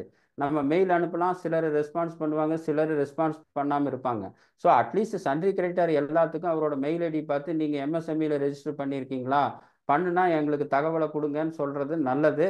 இதில் தகவல் வந்தால் எம்எஸ்எம்இ பேமெண்ட் 43B அப்ளை ஆகும். எம்எஸ்எம்இ இப்போ பேன் நம்பரே கேட்குறோம், அவர் வச்சுட்டு இல்லைன்னு சொன்னால் நமக்கு என்ன தெரியும்? அதனால் எம்எஸ்எம்இ பேமெண்ட்டுங்கிறது நம்ம ஆக்டில் இருந்தால் கூட இது எம்எஸ்எம்இயில் ரெஜிஸ்டர் பண்ணியிருக்கோமா இல்லையான்னு நம்மக்கிட்ட இருக்கக்கூடிய சன்ரி கிரெடிட்டார் சொன்னால் தான் தெரியும். அவர்கிட்ட கேட்டால் நீங்கள் கேட்டால் தான் சார் எங்களுக்கு தெரியும் பாரு. ஸோ அதனால் அட்லீஸ்ட் மெயிலாக தான் அனுப்புறது நல்லது. 194Q பர்ச்சேஸ் பண்ணும்போது 10 கோடிக்கு மேலே இருக்கும்போது 194Q பண்ணணும். அப்புறம் கேஷ் பேமெண்ட் சன்ரி கிரெடிட்டாருக்கு சார் ரொம்ப நாளாக இருக்குன்னு அடிச்சு விடக்கூடாது. ஓப்பனிங் பேலன்ஸுக்கு 10,000க்கு மேலே கொடுத்துருந்து ஒரு பில்லுக்கு 10,000க்கு மேலே சிங்கிள் பர்சன் பர் டே 10,000க்கு மேலே போனாலும் அந்த 48(3) டிஸ்அலவன்ஸ் வரும். அப்போ சன்ரி கிரெடிட்டார் நான் பார்க்கும்போது என்ன சார் பண்ணணும், டக்குன்னு சொல்லுங்கள் சார் திருக்குறள் மாதிரி அப்படின்னு சொன்னால் பில் டு பில் ஆப்ஷனாக இருந்தால் closing balance bill to bill match ஆகுதா ஒன்று, ஏதாவது ஹிடன் டிஸ்கவுண்ட்டோ கிரெடிட் நோட்டோ அக்கௌண்ட் பண்ண விட்டுட்டுமா ஒன்று, 180 டேஸ்க்கு மேலே இருந்தால் ஐடிசி ரிவர்சல் பண்ணியிருக்கோமா ரெண்டு, அடுத்தது அந்த ஐடிசி ரிவர்சலை பே பண்ணும்போது கிளைம் பண்ணியிருக்கோமா இல்லை, சரி ரெண்டுக்கு என்னென்ன புரோக்கன் பீரியடுக்கு இன்ட்ரெஸ்ட் ஏதாவது கட்டணும்னா கட்டி வச்சுக்கலாம், நாளைக்கு 73 செக்ஷன் 73(8)(9) இந்த பெனால்ட்டி வர்றதை தவாய் பண்ணும். அதே மாதிரி சன்ரி கிரெடிட்டாரில் இருக்கிற பேலன்ஸில் முக்கால்வாசி பேலன்ஸ் 90 நாளைக்கு மேலே இருக்கா, அப்போ பேங்க்காரன் கேட்பான் ஏன்ப்பா நான் கொடுத்த பணத்தையில் என்ன பண்ணேன்னு கேட்பான். இதையும் நம்ம பார்த்துக்கணும். அதே மாதிரி சன்ரி கிரெடிட்டார் அனைத்து கிரெடிட்டார்ஸுக்கு கன்ஃபர்மேஷன் வாங்க முடியுது சாத்தியம் இல்லை என்றாலும் மேஜர் சன்ரி கிரெடிட்டாருக்கு கன்ஃபர்மேஷன் வாங்கணும். அப்புறம் 2Bயில் இருக்கிற input credit major amount reflect ஆகுதான், நிறைய கம்மியாக இருந்தால் எல்லாத்தையும் பார்த்துடலாம், டைம் பர்மிட் பண்ணலன்னா அந்தந்த கேஸுகளின் அடிப்படையில் மேஜர் அமௌண்ட்டாக ஸ்டார்ட் அவுட் பண்ணி அது கரெக்டாக நம்ம புக்கில் ரிஃப்ளெக்ட் ஆகிருக்கா. எம்எஸ்எம்இ பேமெண்ட் 194Q உங்களுக்கு எல்லாத்துக்குமே தெரியும். 50 லட்சத்துக்கு மேலே பரிவர்த்தனை பண்ணும்போது நம்ம டிடிஎஸ் 0.1% பிடிக்கணும். அப்புறம் எம்எஸ்எம்இ ஆக்ட் போன வருஷம் வந்த ப்ரொவிஷன், இது இன்னைக்கு பேசும் தருவாயில் இது ஒன்றும் பண்ண முடியாது. ஏன்னா 15 நாள் 45 நாளைக்கு மேலே இல்லைன்னா எல்லாமே நடந்து போச்சு, என்ன ஒன்றும் பண்ண முடியாது, டிஸ்அலவன்ஸ் பண்ணிட்டு தான் போகணும். கிரெடிட்டார்ஸ் பேமெண்ட் 10,000க்கு மேலே இருக்காங்கிறத பார்த்துக்குங்க. அடுத்தது ப்ரொவிஷன் ஃபார் எக்ஸ்பென்சஸ். அடுத்தது பேலன்ஸ் ஷீட்டில் லைபிலிட்டியில் வரக்கூடிய ஒரு ஐட்டம் ப்ரொவிஷன் ஃபார் எக்ஸ்பென்சஸ். இதில் பார்த்தீங்கன்னா ஜிஎஸ்டி பேயபிள், நார்மலாக ஜிஎஸ்டி மார்ச்சோடது ஏப்ரல் 20th இல்லை கோட்டலி அந்த மாதிரி பண்ணிடுவோம், ஆக்சுவலாக கரெக்டாக தான் பண்ணிடுவோம். நான் இங்கே சொல்கிறது அந்த அர்த்தத்தில் இல்லை. ஏன்னா நம்ம ஜிஎஸ்டி ரிட்டர்னில் என்ன லைபிலிட்டி வருதோ அதை கரெக்டாக மார்ச் மாதத்தில் இருக்கிறது ஏப்ரலில் ஃபைல் பண்ணுவோம். இது மட்டும் பண்ணாமல் இருக்காது. ஏன்னா 6 மாதம் பண்ணலன்னா அந்த இவே பில் பிளாக்கிங் அந்த மாதிரி சில பிரச்சனைகள் இருக்கிறதுனால செட்டில் பண்ணிடுவோம். ஆனால் நான் இங்கே சொல்கிற அர்த்தம் ஜிஎஸ்டி பேயபிளுங்கிறது ஆக்சுவலாக நம்ம வவுச் பண்ணும்போது நம்ம ஜிஎஸ்டியில் ரிப்போர்ட் பண்ணியிருக்கிற சேல்ஸுக்கும் நம்ம இப்போ வவுச் பண்ணும்போது ஏதாவது ஒரு டிஃபரன்ஸ் இன்க்ரிமெண்டல் எஃபெக்ட் வந்ததுன்னா, சப்போஸ் ஜிஎஸ்டியில் ரிப்போர்ட் பண்ணியிருக்கிற சேல்ஸ் 100 ரூபா, ஆனால் நம்ம வவுச் பண்ணிட்டு வர்றப்ப பார்க்குறோம் 120 ரூபா சேல்ஸ் இருக்குது. அப்போ அந்த எக்ஸ்ட்ரா 20 ரூபாய்க்கு உண்டான ஜிஎஸ்டி பேயபிள் ப்ரொவிஷன் என்ட்ரி நம்ம மார்ச்லேயே போடணும். அது இந்த ஃபைலிங் ரிட்டர்னுக்கு முன்னால் நம்ம கட்டணும். அட்லீஸ்ட் இப்போ இன்கம் டேக்ஸ் ரிட்டர்ன் 15 செப்டம்பர் மட்டும் எக்ஸ்டெண்ட் பண்ணியிருக்காங்க நான் டேக்ஸ் ஆடிட் கேஸ்க்கு. அட்லீஸ்ட் இந்த 15 செப்டம்பர் எக்ஸ்டெண்ட் பண்ணதில் ஒரு சாதகமான அம்சம் என்னன்னு கேட்டிங்கன்னா, நமக்கு டிடிஎஸ் பேமெண்ட்டுக்கு நமக்கு கொஞ்சம் டைம் கிடைக்குது. டிடிஎஸ் பேமெண்ட்டுக்கும் இல்லை, செக்ஷன் 43B பிரகாரம் ஜிஎஸ்டி டிடிஎஸ் இதெல்லாம் கட்டுறதுக்கு கிடைக்குது. ஸோ அப்போ ஜிஎஸ்டி பேயபிள் என்பது அந்தந்த மந்த்லி ரிட்டர்ன் அடுத்த மாதம் பண்ணுறது மட்டும் நான் இங்கே மீன் பண்ணல. ஒருவேளை இந்த ப்ராசஸ் ஆஃப் செக்கிங்கில் ஏதாவது ஒரு சேல் பில்லுக்கு நம்ம 10ல் கட்ட வேண்டியது இருக்குது, அந்த வருஷத்தில் கட்டது இருக்குது, இந்த வருஷம் நம்ம கட்டுறோம் அலாங் வித் இன்ட்ரெஸ்ட்னால அது மார்ச் ப்ரொவிஷன் போட்டு அது கரெக்டாக செட்டில் ஆகிருக்காங்கிறத பார்க்கணும். அதே மாதிரி டிடிஎஸ் பேபிள் நார்மலாக இருக்கிற டிடிஎஸ் நம்ம கட்டிட்டு தான் இருப்போம். சப்போஸ் பின்னால் நம்ம during the course of ledger analysis during the course of audit நம்ம ஏதாவது பார்க்கும்போது அடாடா இதுக்கு டிடிஎஸ் விட்டு போயிடுச்சு, நம்ம கட்ட வேண்டியது இருக்கு, நம்ம நாளைக்கு ஹியரிங்கில் வந்தால் பிரச்சனை ஆகும்னா நான் சொல்கிறேன் அந்த எக்ஸ்ட்ரா ஜிஎஸ்டி எக்ஸ்ட்ரா டிடிஎஸை தான் சொல்கிறேன். நார்மலாக இருக்கிற ஜிஎஸ்டி நார்மலாக இருக்கிற டிடிஎஸ் ஒரு மாதம் இருக்கிறது அடுத்த மாதம் ஸ்கொயர் ஆகிட்டே போயிட்டுருக்கும். பட் நான் இங்கே ஜிஎஸ்டி டிடிஎஸ் இஎஸ்ஐ பிஎஃப்னு சொல்கிறது இந்த கோர்ஸ் ஆஃப் லெஜர் அனாலிசிஸ் இந்த ப்ராசஸ் ஆஃப் ஆடிட் வரக்கூடிய extra GST extra TDS due date of ரிட்டனுக்குள்ளே ஃபைல் பண்ணணும், ப்ரொவிஷன் என்ட்ரி போடணும். அதே மாதிரி இஎஸ்ஐபிஎஃப் பார்க்கும்போது எம்ப்ளாயர் கான்ட்ரிபியூஷன் போடணும். எம்ப்ளாயி கான்ட்ரிபியூஷனை பொறுத்தளவு ஒரு நாள் தள்ளி இன்கத்தில் சேர்த்தணும். அது டிஸ்அலவன்ஸுங்கிறது இல்லை. ஏன்னா டிஸ்அலவன்ஸுங்கிற வார்த்தையை எம்ப்ளாயி கான்ட்ரிபியூஷனுக்கு யூஸ் பண்ணக்கூடாது. டிஸ்அலவன்ஸ்னா ஏதாவது ஒரு பீரியட்ல அலோவ் பண்ணி தான் ஆகணும். பட் எம்ப்ளாயர் கான்ட்ரிபியூஷனை பொறுத்தளவு முன்ன பின்ன கட்டிட்டு டியூ டேட் ஆஃப் ஃபைலிங் ரிட்டர்னுக்குள்ள கட்டியிருந்தா கூட அலௌடு தான். பட் எம்ப்ளாயி கான்ட்ரிபியூஷன் இப்போ 15ஆம் தேதி டியூ டேட்னா 16ஆம் தேதி டியூ டேட்டுக்கு வந்து நம்ம கட்ட முடியாது. கட்டினா எப்படி நிரந்தர டிஸ்அலவன்ஸ் தான். அப்படி சொன்னா இன்கத்தோட ஆட் பண்ணிடுவாங்க. அப்கோர்ஸ் 24-25க்கு இப்போ எல்லாம் முடிஞ்சிருக்கும். பட் இது எம்ப்ளாயர் கான்ட்ரிபியூஷனை பொறுத்தளவு ஏதாவது 31-3-20 விட்டுருந்தா, நார்மலை தவிர ஏதாவது ஒரு கால்குலேஷன் விட்டுருந்து ஏதோ ஒன்று விட்டுருந்துருந்தா அதை வந்து இப்போ கட்டியிருக்குமாங்கிறத இப்போ நீங்கள் பார்த்துக்குங்க. அதே மாதிரி சேலரி எக்ஸ்பென்சஸ் பேயபிள் போடுறப்போ மார்ச்சோட ப்ரொவிஷன் போடுங்க. ஏன்னா சேலரி ரெண்ட்டு, இதில் ரெண்ட்டு கூட சேர்த்திக்கிறேன். சேலரி ரெண்ட்டு இதெல்லாம் நம்ம போடும்போது மார்ச்சோடது வந்து பெரும்பாலும் ஏப்ரலில் தான் நம்ம செட்டில் பண்ணுவோம். அதனால் என்னென்னா 12 மாதம் என்ட்ரி இருக்கும், இல்லை 11 மாதம் என்ட்ரி இருக்கும், இல்லை 12 மாதம் என்ட்ரி கூட இருக்கும். ஏன்னா போன வருஷம் மார்ச்சோடது இந்த வருஷம் செட்டில் ஆகிறதுனால அப்படி இருக்கலாம். பட் நம்ம வந்து அக்ரூவல் சிஸ்டம், மர்கன்டைல் சிஸ்டம்னு டேக்ஸ் ஆடிக்கு குறிப்பாக நம்ம 3CD ரிப்போர்ட் பண்ணுறதுனால அந்த accrual system, mercantile system section 145 பிரகாரம் நாங்கள் ஃபாலோ பண்ணுறதுங்கிறதுக்கு ஒரு சப்போர்ட்டிங் எவிடன்ஸ் நம்ம புக்கில் வேணுங்கிறதுனால சேலரி பேயபிள், மீதி எக்ஸ்பென்சஸ் பேயபிள், ரெண்ட் பேயபிள் முதலியவனுக்கு மார்ச் 2025க்கு, அப்கோர்ஸ் இது ஏப்ரல் 5 தேதியிலேருந்து 10 தேதியிலேருந்து செட்டில் பண்ணியிருந்தால் கூட ஒரு ப்ரொவிஷன் என்ட்ரி போடுவது மிக மிக முக்கியம். ஏனென்றால் நம்ம குறிப்பாக டேக்ஸ் ஆடிட்டை பொறுத்தளவு மர்கன்டைல் சிஸ்டம் ஆஃப் அக்கௌண்டிங்னு நம்ம சொல்ல போகிறோம். ஸோ அடுத்து ஆடிட் ஃபீஸ் பேயபிள் 30,000 பார்த்தீங்கன்னா 30,000 இப்போ 50,000 பண்ணியிருக்காங்க இந்த வருஷத்துலேருந்து. நம்ம பேசுகிற வருஷத்துக்கு 24-25 தான். பட் இந்த ஆடிட் ஃபீஸ் வந்து நம்ம நிர்ணயம் பண்ணுறதே டேக்ஸ் ஆடிட் டைமில் தான், குறிப்பாக டேக்ஸ் ஆடிட் கேஸுக்கு. ஏன்னா எவ்வளோ வவுச்சர்ஸ் இருக்குது, எவ்வளோ வேலை இருக்குது, போன வருஷம் இருக்கிறத வச்சு ஒரு அனுமானம் பண்ணலான்னா கூட இந்த வருஷம் வேலை என்ன, அவர் அக்கௌண்டன்ட் போன வருஷம் என்ன எஃபிஷியன்சியாக இருந்தார், இந்த வருஷம் யார் இருக்கார், நம்ம டோட்டலாக தலைவலிக்கு மருந்து பார்க்கணுமா, டோட்டல் ஆப்ரேஷன் பண்ணணுமாங்கிறதெல்லாம் பார்த்துட்டு தான் ஆடிட் ஃபீஸ் பேயபிள் ப்ரொவிஷன் நம்ம போட முடியும். So audit fees payable provision கடைசியாக போடுவதனால் இது டிடிஎஸ் 30,000க்கு மேலே இருக்கிறப்ப டிடிஎஸ்லேருந்து மிஸ் ஆகக்கூடிய வாய்ப்புகள் அதிகம். அதனால் ஆடிட் ஃபீஸ் பேயபிள் இப்போவே குவான்டிஃபை பண்ண முடிஞ்சால் குவான்டிஃபை பண்ணிடுங்க. இல்லை குவான்டிஃபை பண்ணதுக்கப்புறம் அந்த டிடிஎஸ் வந்து கரெக்டாக டியூ டேட் ஆஃப் ஃபைலிங் ரிட்டர்னுக்குள்ளே கட்டியிருக்குமாங்கிறத பார்த்துக்குங்க. அதே மாதிரி டிடிஎஸ் இதெல்லாம் நான் சொன்னது தான். டிடிஎஸ் வந்து 31 அக்டோபர், டேக்ஸ் ஆடிட்டுக்கு 31 அக்டோபர். இப்போது நான் டேக்ஸ் ஆடிட்டுக்கு 15 செப்டம்பர் மட்டும் இருக்குது. ஏன்னா 31 ஜூலை வந்து 15 செப்டம்பர் எக்ஸ்டெண்ட் பண்ணியிருக்கனால நமக்கு ரிட்டன் ஃபைலிங்கு மட்டும் எக்ஸ்டெண்ட் ஆகலை. பட் நமக்கு இந்த 43B செக்ஷனில் டியூ டேட் ஆஃப் ஃபைலிங் ரிட்டர்னுக்குள்ளே நம்ம கட்டிடலாங்கிறதுனால 31 ஜூலை 15 செப்டம்பர் வந்து அடிஷ்னல் அனுகூலம் இது. ஸோ டிடிஎஸ் ஜிஎஸ்டி ஏதாவது இருந்தால் ஈவன் நான் டேக்ஸ் ஆடிட் கூட 15 செப்டம்பருக்குள்ளே ஏதாவது பார்த்து அனுசரித்து கட்டி முடிச்சிட்டா 48 டிஸ்அலவன்ஸ்லேருந்து வெளியில் வர்றதுக்கு வாய்ப்பு இருக்குது.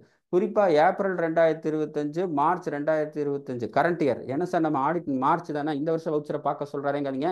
ஏப்ரல் மே 2 வவுச்சரை பார்த்தீங்கன்னா இந்த எக்ஸ்பென்சஸில் ரிலேட்டிங் டு மார்ச் ஏதாவது இருந்தால் ப்ரொவிஷன் என்ட்ரி போடலாம். ஏற்கனவே சொன்ன ஸ்டோரி தான். அக்ரூவல் சிஸ்டம், மர்கன்டைல் சிஸ்டத்தை பண்ணுறதுக்கு தான்.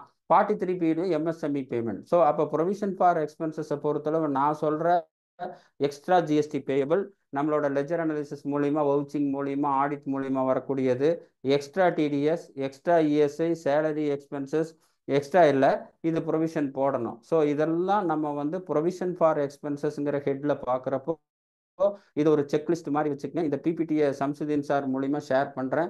இது ஒரு பிபிடி வச்சுக்கங்க. ஒவ்வொரு லெஜர் பண்ணும்போது இது ஒரு செக்லிஸ்ட் மாதிரி வச்சுட்டு இந்த செக்லிஸ்ட் எல்லாம் கரெக்டாக இருக்கான்னு செக் பண்ணிட்டீங்கன்னா உங்களோட லெஜர் வந்து ரொம்ப குவாலிட்டியாக இருக்கும், சீக்கிரமாக வேலை முடியும்.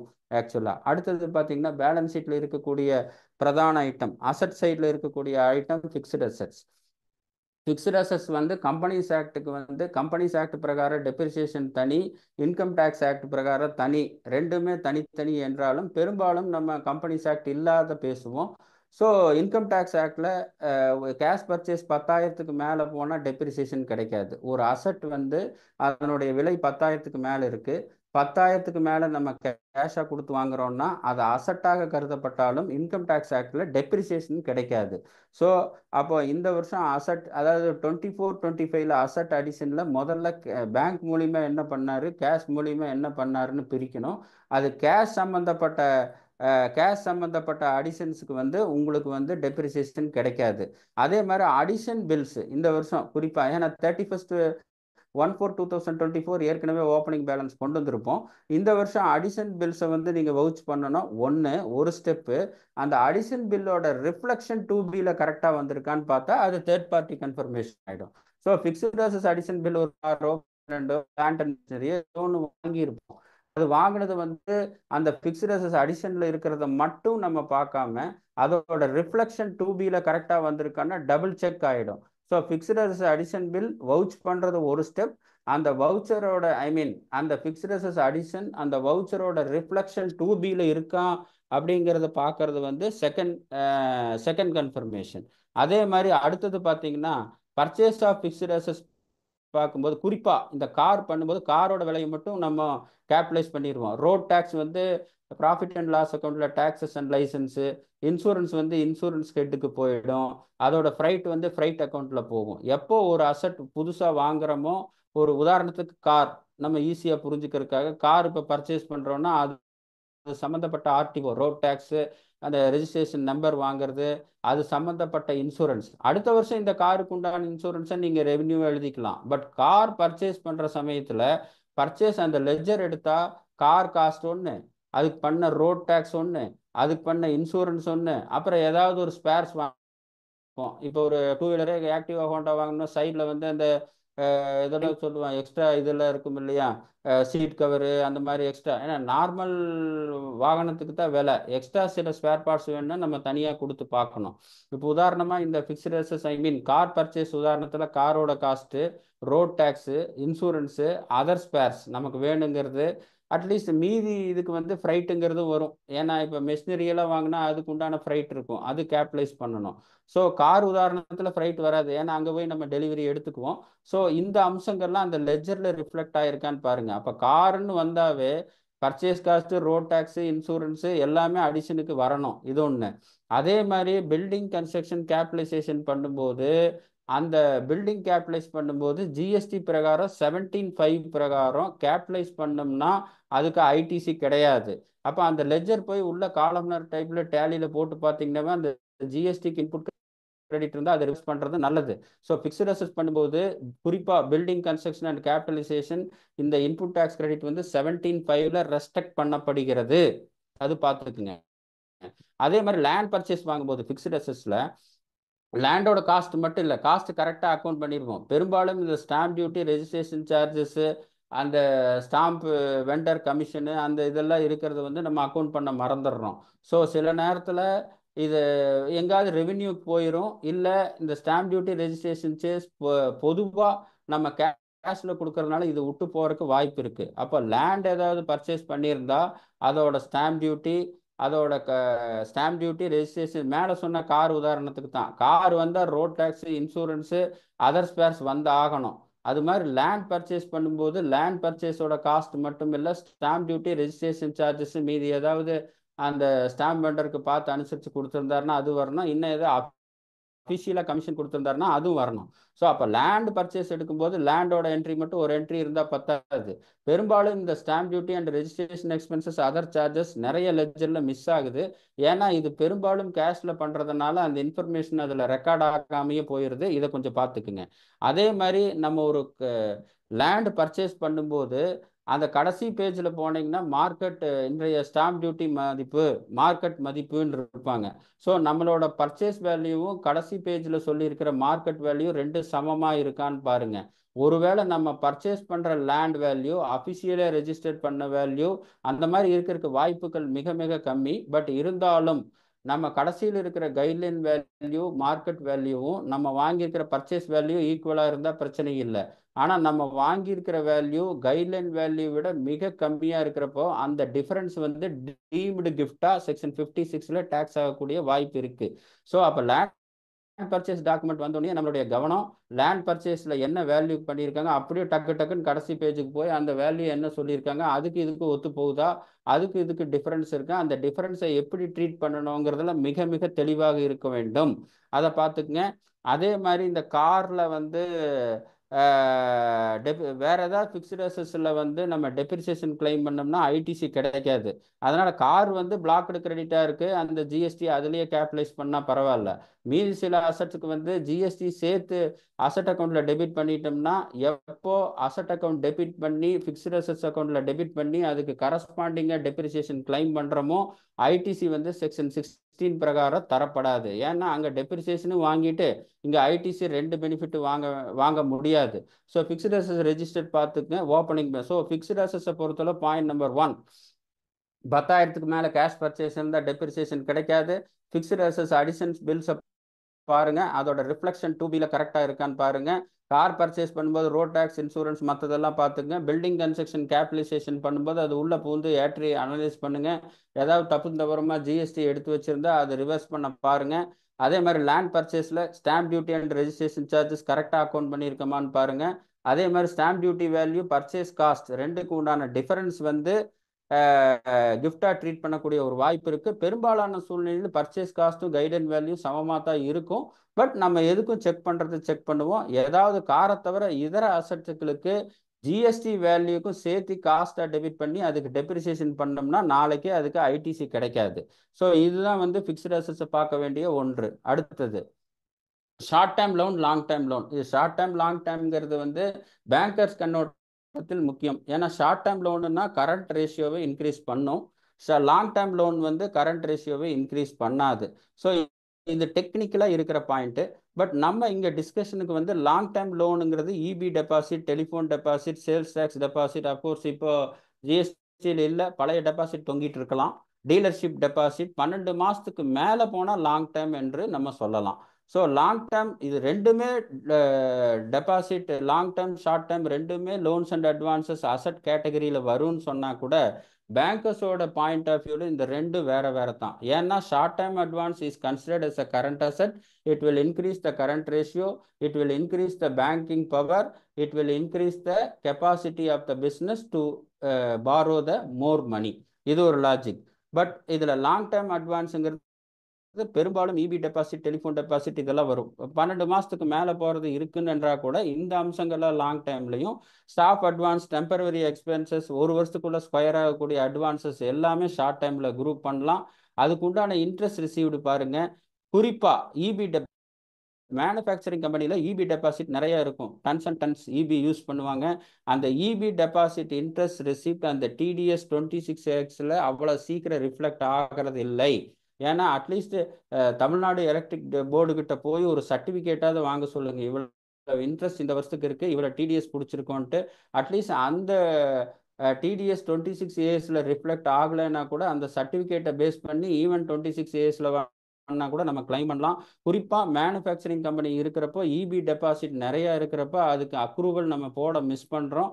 அந்த அக்ரூவல் மட்டும் இல்லை, அது சம்மந்தப்பட்ட டிடிஎஸும் நம்ம ரிஃப்ளெக்ட் பண்ணிடுறோம். சில நேரத்தில் வந்து பிலேட்டட் ரிட்டர்ன் டைம் தாண்டி 26Aஸில் ரிஃப்ளெக்ட் ஆகிறப்ப நம்மளால் ப்ராக்டிக்கலாக ஒன்றும் பண்ண முடியாமல் போயிடுது. அதனால் லோன்ஸ் அண்ட் அட்வான்சஸ் முக்கியம். இபி டெபாசிட் மேனுஃபேக்சரிங் கம்பெனியில் மிக மிக முக்கியம். அந்த இன்ட்ரெஸ்ட் அக்ரூட் அந்த டிடிஎஸ் சர்டிஃபிகேட் வாங்கி அதை அக்கௌண்ட் பண்ணுவோம். டிடிஎஸ் வந்து நமக்கு 26Aஸில் ரிஃப்ளெக்ட் ஆகல, அது பின்னால் நம்ம எக்ஸ்ப்ளனேஷன் பார்த்துக்கலாம். நம்மகிட்ட சர்டிஃபிகேட் இருந்தால் அதை பேஸ் பண்ணி நம்ம பார்த்துக்கலாம். அடுத்தது பார்த்தீங்கன்னா long term balance sheet, sundry debtor, கிரெடிட்டாருக்கு சொன்ன அதே தான். சன்ட்ரி டெட்டாஸ் பேலன்ஸ் வந்து பில் டு பில் மேட்ச் ஆகணும். இதில் சன்ட்ரி டெட்டாஸும் 90 நாளைக்கு மேலே இருந்தால் பேங்க்கார் என்ன கேட்பான்னா, நீ கொடுக்குற ஆளுக்கும் கொடுக்கறது இல்லை, நீ வாங்குற ஆளுக்கும் 90 நாளைக்கு மேலே விட்டு வச்சிருக்கிற, அப்போ எங்கிட்ட வச்சுட்டு நீ பேட்ச் பண்ணுறியான்னு கேட்பான். ஸோ அதனால் சன்ட்ரி டெட்டார்ஸும் 90 டேஸ்க்கு மேலே இருக்கிறது. குறிப்பாக எம்எஸ்எம்இ ஆக்ட் வந்ததுக்கப்புறம் இது பெரும்பாலும் குறைஞ்சிருக்கும். இருந்தால் கூட சன்ட்ரி டெட்டார்ஸ் வந்து நமக்கு மேஜர் சன்ட்ரி டெட்டார்ஸோட கன்ஃபர்மேஷன் வாங்கி வச்சுக்கிறது நல்லது. அவர் சன்ட்ரி நம்ம சேல் பண்ணுவோம், அவங்ககிட்ட இருந்து மேஜர் டெட்டார்ஸ் ஏற்கனவே இந்த சன்ட்ரி கிரெடிட்டாருக்கு சொன்ன ஃபார்முலா தான். நான் கன்ஃபர்மேஷன் இருந்தால் டேக்ஸ் ஆடிட் ரிப்போர்ட்டில் நம்ம சொல்லுவோம். ஸோ 206C1H சேலுக்கு 1/4/2025 ஒமிட் பண்ணுறாங்க. பட் நம்ம பார்க்குற 31/3/25 ஸ்டில் அப்ளிகபிள் தான். ஸோ சன்ட்ரி கிரெடிட்டாருக்கு சொன்ன அதே நடைமுறை தான். பட் இதில் வந்து ஒரே ஒரு பாயிண்ட் என்னன்னா, சன்ட்ரி டெட்டார்ஸுக்கு நம்ம அவர் டிலேயாக கொடுத்துருக்காருன்னு இன்ட்ரெஸ்ட் சார்ஜ் பண்ணோம்னா அதுக்கு ஜிஎஸ்டி வரும். ஏன்னா it is relating to the primary supply. ஒரு சப்ளை பண்ணுறோம், ஒரு ஏதோ ஒன்று வாங்குறோன்னு ஒரு பேப்பரை 100 ரூபாய்க்கு விற்கிறோன்னு வைங்க. அவர் வந்து ஒரு 30 நாளைக்குள்ள 2 மாசத்துக்குள்ள கொடுக்கணும், கொடுக்கல. அந்த 100 ரூபாய்க்கு அது கொடுக்காதனால அதுக்கு ஒரு 2 ரூபாய் இன்ட்ரெஸ்ட் சேர்த்து வாங்குறோம்னா, இந்த 100 ரூபாய்க்கு வந்து நம்ம ஜிஎஸ்டி ஆல்ரெடி இன்வாய்ஸ்ல நம்ம ரைஸ் பண்ணியிருப்போம். இந்த 2 ரூபாய்க்கு நம்ம ஜிஎஸ்டி கட்டியிருக்க மாட்டோம். ஸோ அப்போ சன்ட்ரி டெட்டார் நீங்கள் அனலைஸ் பண்ணும்போது சன்ட்ரி டெட்டார்ட்ட இருந்து ஏதாவது பணம் தள்ளி கொடுத்ததுக்கு இன்ட்ரெஸ்ட் ஏதாவது வாங்கியிருந்தா அதுக்கு ஜிஎஸ்டி கட்டணும். இதை மிக மிக முக்கிய பாயிண்ட்டு.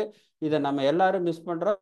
அப்கோர்ஸ் 990 கரெக்ட் பண்ணிக்கலாம் என்றாலும் கூட இந்த லெஜர் அனாலிசிஸ்ல சன்ட்ரி டெட்டார்ஸ்லேருந்து டிலே பேமெண்ட்டுக்காக இன்ட்ரெஸ்ட் வாங்கும்போது அவருக்கு என்ன சப்ளை பண்ணுறோமோ அது பிரைமரி சப்ளையாக பண்ணிட்டு இது அடிஷ்னல் சப்ளையாக இது ஜிஎஸ்டி வரக்கூடிய வாய்ப்பு இருக்கிறது. இதை பாருங்க. மற்றது கன்ஃபர்மேஷன் மேஜர் டெட்டாஸ் பண்ணுறது, அப்புறம் வந்து இன்ட்ரெஸ்ட் ரிசீவ்டுக்கு அவர் டிடிஎஸ் பிடிச்சிருந்தா நம்ம 26 ரிஃப்ளெக்ட் ஆயிருக்காங்கிறது இது வழக்கமான இதுதான். 206C 1H 1/4/2025 இருந்து ரிமூவ் பண்ணப்படுகிறது. அப்கோர்ஸ் நம்ம பார்க்கக்கூடிய 24-25 ஃபினான்ஷியல் இயருக்கு இந்த 206C 1H அப்ளிகபிள் ஆகும். அடுத்தது cash and bank balance. Cash and bank balance இந்தியாவை பொறுத்தளவு எவ்வளோ வேணால் ஒருத்தர் கேஷ் பேலன்ஸ் வச்சுக்கலாம். பட் அதுக்கு ரீசன் சொன்னால் போதும், அதுக்கு சோர்ஸ் சொன்னால் போதும். இந்தியாவில் சில வெளிநாடுகளில் வந்து கேஷ் பேலன்ஸ் இவ்வளோ தான் கையில் வச்சுக்கணுங்கிற ஒரு நடைமுறை இருக்குது, லிமிட் இருக்குது. பட் இந்தியாவை பொறுத்தளவு அந்த மாதிரி இல்லை. குறிப்பாக ஜென்ரலாக ரொம்ப வச்சுக்காமல் இருக்கிறது நல்லது. பட் ரொம்ப வச்சுருந்தாலும் அதுக்கு என்ன எக்ஸ்பிளனேஷன் கொடுக்கணும்? ஏதோ ஒரு 5 லட்சம் 10 லட்சம் வச்சுருந்தா எனக்கு வயசாகி போச்சு, டாக்டருக்கு போனோம், ஏதோ ஒன்று சொல்லலாம். பட் இன்னைக்கு ஜிபே, டெபிட் கார்டு இந்த மாதிரி டெக்னாலஜி பேமெண்ட்டோடைய கேட்வேவே நிறைய இருக்கக்கூடிய பண்ணத்தில் கேஷ் பேலன்ஸ் லீகலா எவ்வளவு வச்சுக்கலாங்கிற ஒரு நிர்ணயம் இல்லை என்றா கூட அதிகமா வச்சுக்கிறது பிரச்சனை. அதே மாதிரி புக்ஸ் ஆஃப் அக்கௌண்ட்ஸ்லயும் வச்சுட்டு கேஷ் பேலன்ஸு நெகட்டிவ்ல போறதும் தப்பு. 15 லட்சம் 20 லட்சம் வச்சுக்கிறதும் சரி சார் இப்படி எல்லாம் சொல்றீங்க, நாங்க எவ்வளவு கேஷ் பேலன்ஸ் வச்சுக்கிறதுனா ஒரு 15 நாள் செலவுக்கு கேஷ் பேலன்ஸ் வச்சுக்கலாம். இன்னைக்கு பிரதானமா ஆர்டிஃபிஷியல் இன்டெலிஜென்ஸ் வந்துருச்சு, ஜிபே வந்துருச்சு, debit card, credit card, other link, other payment gateway இருக்கிற பட்சத்துல கேஷ் பேலன்ஸ் அதிகமாக வச்சுக்க வேண்டிய அவசியம் இல்லை. அதனால் குறிப்பாக பேலன்ஸ் ஷீட்டில் ஒரு 2 லட்சம் 3 லட்சம் ஒரு நார்மல், 10 லட்சம் 15 லட்சம் கேஷ் பேலன்ஸ் காமிச்சிங்கன்னா அதை கொஞ்சம் பார்த்துக்குங்க. பார்த்து அது என்ன பண்ணணுங்கிறத பண்ணுங்க.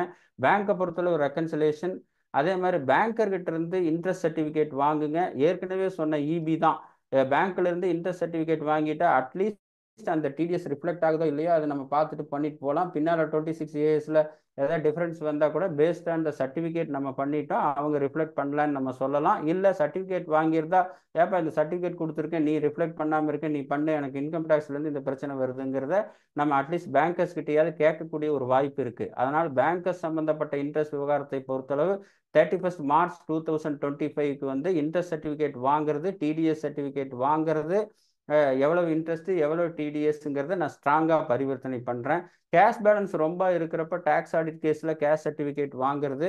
கேஷ் பேலன்ஸ் லிமிட் எவ்வளோ வச்சிருக்கலாம்னா கேஷ் எக்ஸ்பென்சஸ் வீக்லி, சில நேரத்தில் வேஜஸ் எல்லாம் கேஷாக கொடுக்குற மாதிரி இருக்கும் மேனுஃபேக்சரிங் கம்பெனியில், அதை பொறுத்து நிர்ணயம் பண்ணுவது நல்லது. ஸோ அப்போ கேஷ் அண்ட் பேங்க் பேலன்ஸை பொறுத்தளவு பாயிண்ட் நம்பர் 1, கேஷ் பேலன்ஸ் வந்து ஏற்கனவே சுகர் சொன்ன புராணம் தான். அதிகமாக இல்லாமல் கம்மியாக இல்லாமல் இருக்கிறது நல்லது. பேங்கை பொறுத்தளவு பேங்க் ரெக்கன்சிலேஷன், கன்ஃபர்மேஷன் சர்டிஃபிகேட், குறிப்பாக பேங்கர்கிட்ட இருந்து வரக்கூடிய இன்ட்ரெஸ்ட்டுக்கு வந்து எஃப்டியாக இருக்கிற பட்சத்தில் இன்ட்ரெஸ்ட் சர்டிஃபிகேட் அவர் டிடிஎஸ் சேர்த்து கொடுக்கணும். அந்த டிடிஎஸ் 26 ரிஃப்ளெக்ட் ஆகுதான்னு பார்க்கணும். 26 ரிஃப்ளெக்ட் ஆனாலும் ஆகாட்டி நம்ம அந்த இன்ட்ரெஸ்ட்டுக்கு டிடிஎஸை கிளைம் பண்ணிட்டு போகலாம். பின்னால் பேங்கர்ஸ் வந்து இது நீங்கள் சர்டிஃபிகேட் கொடுத்துருக்கீங்க எங்கள் 26 வரலங்கிறது கேட்கறதுக்காக முடியும். ஸோ ரொம்ப கேஷ் பேலன்ஸ் ஜாஸ்தியாக இருக்கிற பட்சத்தில் டேக்ஸ் ஆடிட் கேஸில் சார்ட்டர்ட் அக்கௌண்ட் வந்து கேஷ் சர்டிஃபிகேட் ஃப்ரம் மேனேஜ்மெண்ட் வாங்குவது மிக மிக நல்லது. இது கேஷ் அண்ட் பேங்க் பேலன்ஸுக்கு. அடுத்தது profit and loss account touch பண்ணுறேன். இதில் ஓப்பனிங் ஸ்டாக் வந்து லாஸ்ட் இயர் ஃபிகர் தான். பர்ச்சேஸ் வந்து 2B ரிஃப்ளெக்ஷன் டிஏஎஸ் பார்க்கணும். சேல்ஸ் வந்து GSTR 1 2B 26AS. Closing stock valuation மிக மிக முக்கியம். இன்கம் டேக்ஸ் கண்ணோட்டத்தில் பொறுத்தளவு அதனுடைய குவான்டிட்டி கவலை இல்லை. குவான்டிட்டி என்ன இருந்தது, வேல்யூஷன் என்ன இருந்தது, ஃபர்ஸ்ட் இன் ஃபர்ஸ்ட் அவுட் மெத்தடும் ஆவரேஜ் காஸ்ட்டும் இன்கம் கம்ப்யூட்டேஷன் டிஸ்க்ளோசர் ஸ்டாண்டர்டில் பரிந்துரைக்கப்படுகிறது. அப்போ க்ளோசிங் ஸ்டாக் என்ன வந்திருக்கு என்ன போயிருக்குங்கிறத விட இன்கம் டேக்ஸ்ல மிக மிக பிரதானமான முக்கியத்துவம் வேல்யூஷனுக்கு கொடுத்துருக்கு. அப்போ மேனுஃபேக்சரிங் ஆர்கனைசேஷனை பொறுத்தளவு ட்ரேடிங் ஆர்கனைசேஷனை பொறுத்தவரை ஈவன் 3CD கூட அதனுடைய முக்கிய ஐட்டமான ரா மெட்டீரியல் அண்டு கொடுத்தா போதும். வேல்யூவேஷன் மிக மிக முக்கியம். ஸ்டாக் வேல்யூஷன் அதே மாதிரி ஆடிட்டர் 3CD கொடுக்குறப்போ stock value stock records are not made available to அஸ்ன்னு போடாம to as on the date of ஆடிட்னு போடணும். ஏன்னா இந்த க்ளோசிங் ஸ்டாக்ல பெரிய பிரச்சனை வந்தது. க்ளோசிங் ஸ்டாக் வந்து ஃபார்ம் 3CD ஆடிட் ரிப்போர்ட்ல stock record are not available to அஸ்ன்னு சொல்றது ஒரு சம்பிரதாயமா இருக்கு. ஏன்னா ஸ்டாக் ரெக்கார்ட் பெரும்பாலும் even section 35 of the GST act stock record maintain பண்ணணும் அப்படின்னு சொன்னாலும் இதோட சகோதர ஆக்ட் சொல்லியிருந்தா கூட ஸ்டாக் ரெக்கார்ட் பெரும்பாலான சூழ்நிலையில் இல்லை. ஸோ நான் இங்கே சொல்கிற பாயிண்ட் க்ளோசிங் ஸ்டாக் என்ன இருந்தது, அதோட வேல்யூஷன் எப்படி இருக்கும், அந்த வேல்யூஷனோட பர்ச்சேஸ் பில் சோர்ஸ் என்னங்கிற அளவுக்கு நமக்கு பர்ஃபெக்டாக இருக்கணும். இன்னொன்று 3CD வந்து குவாலிஃபிகேஷன் வந்து stock records are not available to அஸ்னா பின்னால டிபார்ட்மெண்ட் இன்கம் டேக்ஸோ ஜிஎஸ்டி வர்றப்போ உங்கள் ஆடிட்லேயே ஸ்டாக் ரெக்கார்ட் மெயின்டைன் பண்ணலான்னு சொல்லிட்டாருங்கிறதுனால but stock record not available to us as on the date of ஆடிட்டுங்கிற ஒரு சஃபிக்ஸை போட சொல்லுங்க. அப்போதான் பெஸ்ட்டாக இருக்கும். இல்லாட்டி ஸ்டாக் ரெக்கார்ட் 3CD குவாலிஃபிகேஷன் பின்னால் வரக்கூடிய இன்கம் டேக்ஸ் அண்ட் ஜிஎஸ்டி இன்ஸ்பெக்ஷனோ சர்ச்சோ இல்லை ஹியரிங்கோ எதையும் பெருமளவு பாதிக்கும் என்பதில் சந்தேகம் இல்லை. அதனால் வந்து க்ளோசிங் ஸ்டாக் வேல்யூஷன் மிக மிக முக்கியம். அதனுடைய குவாலிஃபிகேஷன் சார்ட்டர்ட் அக்கௌண்டன்ட் குறிப்பாக டேக்ஸ் ஆடிட் கேஸில் என்ன பண்ணுறாருன்னு பாருங்க. ஸ்டாக் ரெக்கார்டு எடுத்து அந்த மாதிரி இருந்ததுன்னா as on the date of ஆடிட்டுங்கிறத ஆட் பண்ணுறது சஜஸ்டிவாக சொல்கிறேன். இதை பார்த்துக்குங்க. அதே மாதிரி டைரக்ட் எக்ஸ்பென்சஸில் ஃப்ரைட் ஆர்சிஎம் முதல்ல இந்த 750 ரூபா 500 ரூபா பஜனை எல்லாம் இருந்தது. இப்போ எல்லாத்துக்கும் கட்டணும் ஆர்சிஎம், அது பார்த்துக்குங்க. Wages CSI PF production provision போட்டுருங்க. Labour charges TDS. ஸோ இது ப்ராஃபிட். அதே மாதிரி ப்ராஃபிட் அண்ட் லாஸ் அக்கௌண்ட்டை பொறுத்தவரை rent, professional, advertisement, government service, director of the company, இதுக்கு எல்லாமே ஆர்சிஎம் வரும். ஸோ பிஎன்எல் நீங்கள் அனலைஸ் பண்ணுறப்பவே அதுக்கு ப்ரொவிஷன் என்ட்ரி மற்ற இத்தியாதிய சம்பிரதாயமான இன்கம் டேக்ஸ் சம்பிரதாயங்களை பார்க்குறப்போ நீங்கள் வந்து ஜிஎஸ்டி சம்பிரதாயங்களும் சைட் பை சைட் பார்த்துட்டு வந்துடலாம். இந்த எக்ஸ்பென்சஸ் எல்லாம் நீங்கள் கிராஸ் பண்ணுறப்போ கரஸ்பாண்டிங்காக ஜிஎஸ்டி ரிட்டர்னில் நம்ம ஆர்சிஎம் கட்டியிருக்காங்கிற கிராஸ் செக் பண்ணிக்கலாம். ஸோ ப்ராஃபிட் அண்ட் லாஸ் அக்கௌண்ட்டில் நீங்கள் வந்து இது வந்திருக்கு, இது போயிருக்கு, இது இருக்குது, இது உள்ளே இருக்குது, இது வெளியே இருக்குங்கிறத விட இந்த எக்ஸ்பென்சஸில் நீங்கள் கடந்து செல்லும்போது அதற்குண்டான ஜிஎஸ்டி எஃபெக்ட் நம்ம ரிட்டர்னில் ரிஃப்ளெக்ட் பண்ணியிருக்கோமா இல்லை இப்போ கட்டணமாங்கிறத பார்க்கணும். ரெண்ட்டுக்கு ஆர்சிஎம் இருக்குது, ப்ரொஃபஷனல் சார்ஜஸில் அட்வொகேட்டுக்கு இருக்குது, இந்த மாதிரி இருக்குது. அதை லிஸ்ட் டவுன் பண்ணியிருக்கேன். இந்த பிபிடி ஷேர் பண்ணுறேன். இது ஒரு செக்லிஸ்ட் மாதிரி வச்சுட்டு அந்தந்த ப்ராஃபிட் அண்ட் லாஸ் அக்கௌண்ட்டை இன்கம் டேக்ஸுக்கு கடந்து செல்லும்போது ஜிஎஸ்டி ஒரு கண்ணோட்டத்தோடு பார்த்துருங்க. அதுக்குண்டான ஆர்சிஎம் கரெக்டாக கட்டியிருக்குமான்னு பாருங்கள். கட்டலைன்னா இப்போ கூட நீங்கள் கட்டிக்கலாம். லெஜர் அனாலிசிஸில் ஆர்சிஎம் பிஎன்எல் அக்கௌண்ட்டில் மிக பிரதான பாயிண்ட் இருக்கிறது. இதை கொஞ்சம் பார்த்துக்குங்க. அடுத்தது பேங்க் ரேஷியோ. இது பெரிய டாபிக். பட் பெரும்பாலும் இது சாட் ஜிபிடியில் போட்டு நீங்கள் பார்த்துங்க. கரண்ட் ரேஷியோ, டெப்ட் equity ratio, net profit ratio, இதெல்லாம் பேங்க்கில் பிரதானமாக பார்க்குறாங்க. நெட் ப்ராஃபிட் ரேஷியோ வந்து போன வருஷம் இந்த வருஷம் கம்பேர் பண்ணும்போது ஓரளவுக்கு ரீசனபிள் இன்க்ரீஸ் இருக்கணும். மெகா இன்க்ரீஸ் பண்ண மாதிரி இருக்கக்கூடாது. போன வருஷம் மிட் பட்ஜெட் படம் மாதிரி, இந்த வருஷம் சங்கர் படம் மாதிரி, இல்லை இந்த வருஷம் சன் பிக்சர் படம் மாதிரி இருக்கக்கூடாது. அதனால் கொஞ்சம் நெட் ப்ராஃபிட் அதுக்கு இருக்கலாம். பட் அதுக்கு உண்டான காரணங்கள் மிக வலுவாக இருக்கணும். நெட் ப்ராஃபிட் ரேஷியோவும் கிராஸ் ப்ராஃபிட் ரேஷியோவும் பிஸ்னஸில் பெரிய சேஞ்சஸ் இல்லை, ஆர்டரில் பெரிய சேஞ்ச் இல்லை. அப்படிங்கிறப்போ நம்ம வந்து அது மிதமாக ஒரு ரீசனபிள் growth இருக்கணுமே ஒழிய திடீர்னு வானத்துக்கும் பூமிக்கும் குதிக்கிற மாதிரி இருக்கக்கூடாது. அது பாருங்க, ஒரு பேங்கோட சிசி லிமிட் என்னன்னு பார்த்தீங்கன்னா, உதாரணத்துக்கு ஒருத்தர் 10 லட்ச ரூபா லிமிட் வாங்கியிருந்தாருன்னா அவரோட டேர்ன் ஓவர் 50 லட்சம் இருந்தால்தான் அடுத்த வருஷம் அது ரெனிவல் பண்ணும்போது அந்த 10 லட்ச ரூபா சஸ்டெயின் பண்ணுவாங்க. குறிப்பாக சில பேங்கர்ஸ் 40 லட்சம் இருந்தால் கூட கொஞ்சம் அனுசரித்து போகிறாங்க. பட் நம்ம என்ன சிசி லிமிட் வாங்கியிருக்கோமோ அதை விட 5 மடங்கு டேர்ன் ஓவர் இருந்தால் ரொம்ப ரொம்ப கம்ஃபர்டபுள். அதை ரெனிவல் பண்ணுறக்கும் சரி, பிற்காலத்தில் அது இன்க்ரீஸ் பண்ணுறக்கும் சரி. சப்போஸ் 5 மடங்கு டேர்ன் ஓவர் பண்ணாமல், உதாரணத்துக்கு 10 லட்ச ரூபா சிசி இருந்ததுன்னா நம்ம ஜிஎஸ்டி இல்லை, income total turn over, sales turn over 5 மடங்கு இருக்குது நல்லது. 4லேருந்து 5 மட்டும் கொஞ்சம் அனுசரித்து பேசி பார்க்கலாம். பட் இருந்தாலும் இதை பார்த்துங்க. அதே மாதிரி சிசி லிமிட் 10 லட்சம் இருந்தால் 12.5 லட்சம் ஸ்டாக் இருக்கணும். ஸோ சிசி லிமிட் உதாரணத்துக்கு பாயிண்ட் நம்பர் 1, 10 லட்சம் இருக்குன்னா 50 லட்சம் டேர்ன் ஓவர் இருக்கான்னு பாருங்க. 40 லட்சம் இருந்தால் பரவாயில்ல. ரொம்ப கம்மியாக இருந்தால் அது பின்னால் அது வருது இது வருதுன்னு சொல்லி கொஞ்சம் இழுக்க வேண்டியது இருக்கும். இது ஒன்று. அதே மாதிரி சிசி லிமிட் 10 லட்சம் இருந்தால் ஸ்டாக் 12.5 லட்சம் இருக்குது. இது நான் சொல்கிறது ஒரு பெஞ்ச் மார்க்கு தான். ஸோ இதை பேங்கர் பாயிண்ட் ஆஃப் வியூவில் பார்த்துங்க, மீதி ரேஷியோஸ் எல்லாமே இந்த மாதிரி முக்கியமாக 8 ரேஷியோஸ் இருக்குது. இதை பேலன்ஸ் ஷீட் ஃபைனலைஸ் பண்ணுறப்போ இன்கம் டேக்ஸ் ஜிஎஸ்டி ஃபைனலைஸ் பண்ணி ஆன்லைனில் போடுறதுக்கு முன்னாடியே இந்த ரேஷியோவெல்லாம் ஹெல்த் செக்அப் பண்ணிக்கிறது நல்லது. ஏன்னா நம்ம இன்கம் டேக்ஸ் ஜிஎஸ்டி கண்ணோட்டத்தில் ரெண்டையும் சாட்டிஸ்ஃபை பண்ணுவோன்னு சொன்னால் கூட இந்த ரேஷியோ அனாலிசிஸ் சரியா இல்லைன்னா எதிர்கால பாரோயிங் பவரை நிதி நிலையை பாதிக்கும். அதனால் பேங்கர் என்னைக்கு நம்ம பிஎன்எல் பேலன்ஸ் ஷீட் பண்ணுறோமோ, இன்கம் டேக்ஸ்க்கு முக்கியத்துவம், ஜிஎஸ்டிக்கு முக்கியத்துவம் கொடுக்குறோமோ, பேங்கோடைய பாயிண்ட் ஆஃப் வியூவில் இந்த பர்டிகுலர் ரேஷியோவுக்கும் மிக மிக முக்கியம் அளிக்க வேண்டும். அது நம்ம டேலிலேயே அந்த ரேஷியோ அனாலிசிஸ்னு ஒன்று இருக்குது. பட் அது பெரும்பாலும் நம்ம யாரும் பார்க்கறது இல்லை.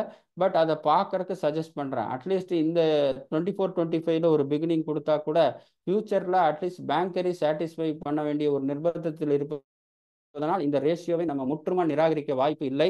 அதனால் இந்த ரேஷியோவும் ஒரு டைமென்ஷனில் நீங்கள் பார்த்துக்குங்க. சப்போஸ் நிறைய பேங்க் லோன் இருந்து அவருக்கு நெட் லாஸ் காமிச்சிங்கன்னா அடுத்த வருஷம் அவர் பேங்கர் கொண்டு போய் எப்படி லோன் வாங்குவார்?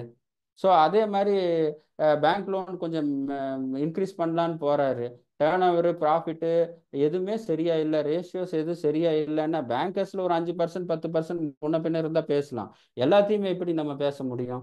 ஸோ அதனால் இது கொஞ்சம் பார்த்துக்குங்க. அடுத்தது டிடிஎஸ் ப்ரொவிஷன் வர்றேன். நெக்ஸ்ட் டிடிஎஸ் ப்ரொவிஷனில் இது அமெண்ட்மெண்ட் கொண்டு வந்திருக்கேன் கீழே.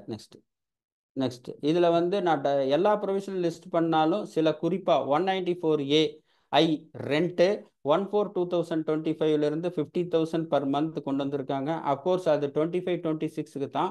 பட் நம்ம இப்போ பார்க்குற வருஷத்துக்கு 2,40,000 20,000 பர் மந்த் தான் இருக்குது. 1/4/2025 50,000 இருக்குது. ஸோ இதில் வந்து ரெண்ட்டை பொறுத்தளவு 2% for machinery, 10% for land and பில்டிங்னு அந்த செக்ஷனே பிரிவினை பண்ணுது. இந்த ரெண்ட் இருந்தால் 2% பிடிச்சா போதும், இந்த ரெண்ட் இருந்தால் 10% பிடிச்சா போதும் அப்படிங்கிற மாதிரி இருக்குது. So 2,40,000 per year. நம்ம இப்போ ஆடிட் பார்க்க வேண்டிய வருஷத்துக்கு 2,40,000 பர் இயர் தான். இந்த 2% 10% தான். அஃப்கோர்ஸ் 1/4/2025 50,000 பர் மந்த் வருது.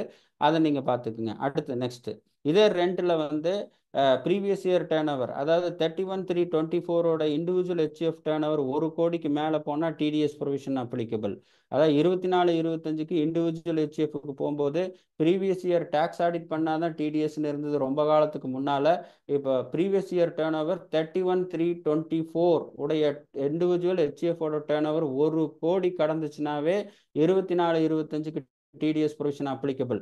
ஸோ எந்த இண்டிவிஜுவல் ஹெச்எஃப் ஃபைனலைஸ் பண்ணுறதுக்கு முன்னால் போன வருஷத்தில் என்னப்பா டேர்ன் ஓவர் இருக்குங்கிறத ஒரு கண்ணோட்டத்தில் பார்த்துக்குங்க. ஏன்னா அதை பார்த்தீங்கன்னா தான் லெஜர் அனாலிசிஸில் டிடிஎஸ் வருமா வராதா, வரலன்னா முன்ன பின்ன இருந்தாலும் இப்போ கட்ட முடியுமாங்கிறத நம்ம பார்க்க முடியும். ஸோ பேன் நம்பர் இல்லைன்னா 20%, 15G 15H தெரிஞ்சது. லோயர் ரேட் நில் ரேட்டுக்கு அப்ளிகபிள் பண்ணலாம். நான் ரீஃபண்டபிள் டெபாசிட், ஒரு டெபாசிட் கொடுக்குறோம், அது வந்து நமக்கு திரும்பியே வராதுன்னா அதுக்கு டிடிஎஸ் டிடெக்ட் பண்ணணும். நெக்ஸ்ட் ஸோ டிடிஎஸ் வந்து ரெண்ட் பிடிக்கிறப்ப ரெண்ட்டுக்கு அவர் ஜிஎஸ்டி போட்டு கொடுக்குறாருன்னா அதுக்கு சேர்த்து பிடிக்கணுமான்னா டிடிஎஸ் வந்து எக்ஸ்க்ளூசிவ் ரெண்ட்டுக்கு தான். ஜிஎஸ்டி போர்ஷனுக்கு ரெண்ட்டுக்கு உண்டான ஜிஎஸ்டி போர்ஷனுக்கு டிடிஎஸ் பிடிக்க வேண்டியதில்லை. அதுக்கு உண்டான சர்க்குலர் இருக்குது.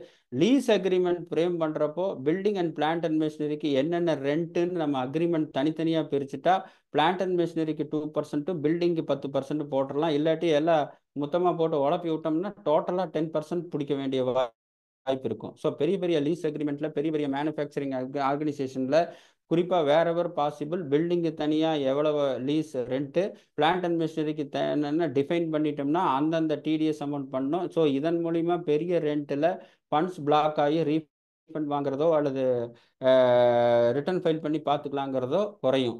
எலக்ட்ரிசிட்டி சார்ஜஸ், டிடிஎஸ் ஆன எலக்ட்ரிசிட்டி சார்ஜஸ் டிடிஎஸ் கிடையாது. ஏன்னா ரெண்டோட சேர்த்து சில இடத்துல எலக்ட்ரிசிட்டி சார்ஜஸ் எல்லாம் அவர் கலெக்ட் பண்ணி கொடுப்பாரு, இல்லை அதில் இருக்கிற யாரோ லேண்ட்லார்டே கலெக்ட் பண்ணி கொடுப்பாரு. அதுக்கு ரீஎம்பர்ஸ்மெண்ட்டாக இருந்தால் வராது. அடுத்தது வந்து கோ ஓனர் பிலோ 50,000 ஒவ்வொருத்தருக்கு 2 ஓனர் இருந்து 2,40,000 கொடுத்து ஒவ்வொருத்தருக்கும் 1,20,000 1,20,000 வந்தால் டிடிஎஸ் பிடிக்க வேண்டிய அவசியம் இருக்காது. ஸோ இதில் முக்கிய பாயிண்ட் என்னன்னா, ரெண்ட் கொடுக்கும்போது ரெண்ட் ப்ளஸ் ஜிஎஸ்டி இருந்தால் ரெண்ட்டுக்கு மட்டும் டிடிஎஸ் பிடிச்சா போதும், ஜிஎஸ்டிக்கு டிடிஎஸ் போர்ஷனுக்கு டிடிஎஸ் தேவையில்லை.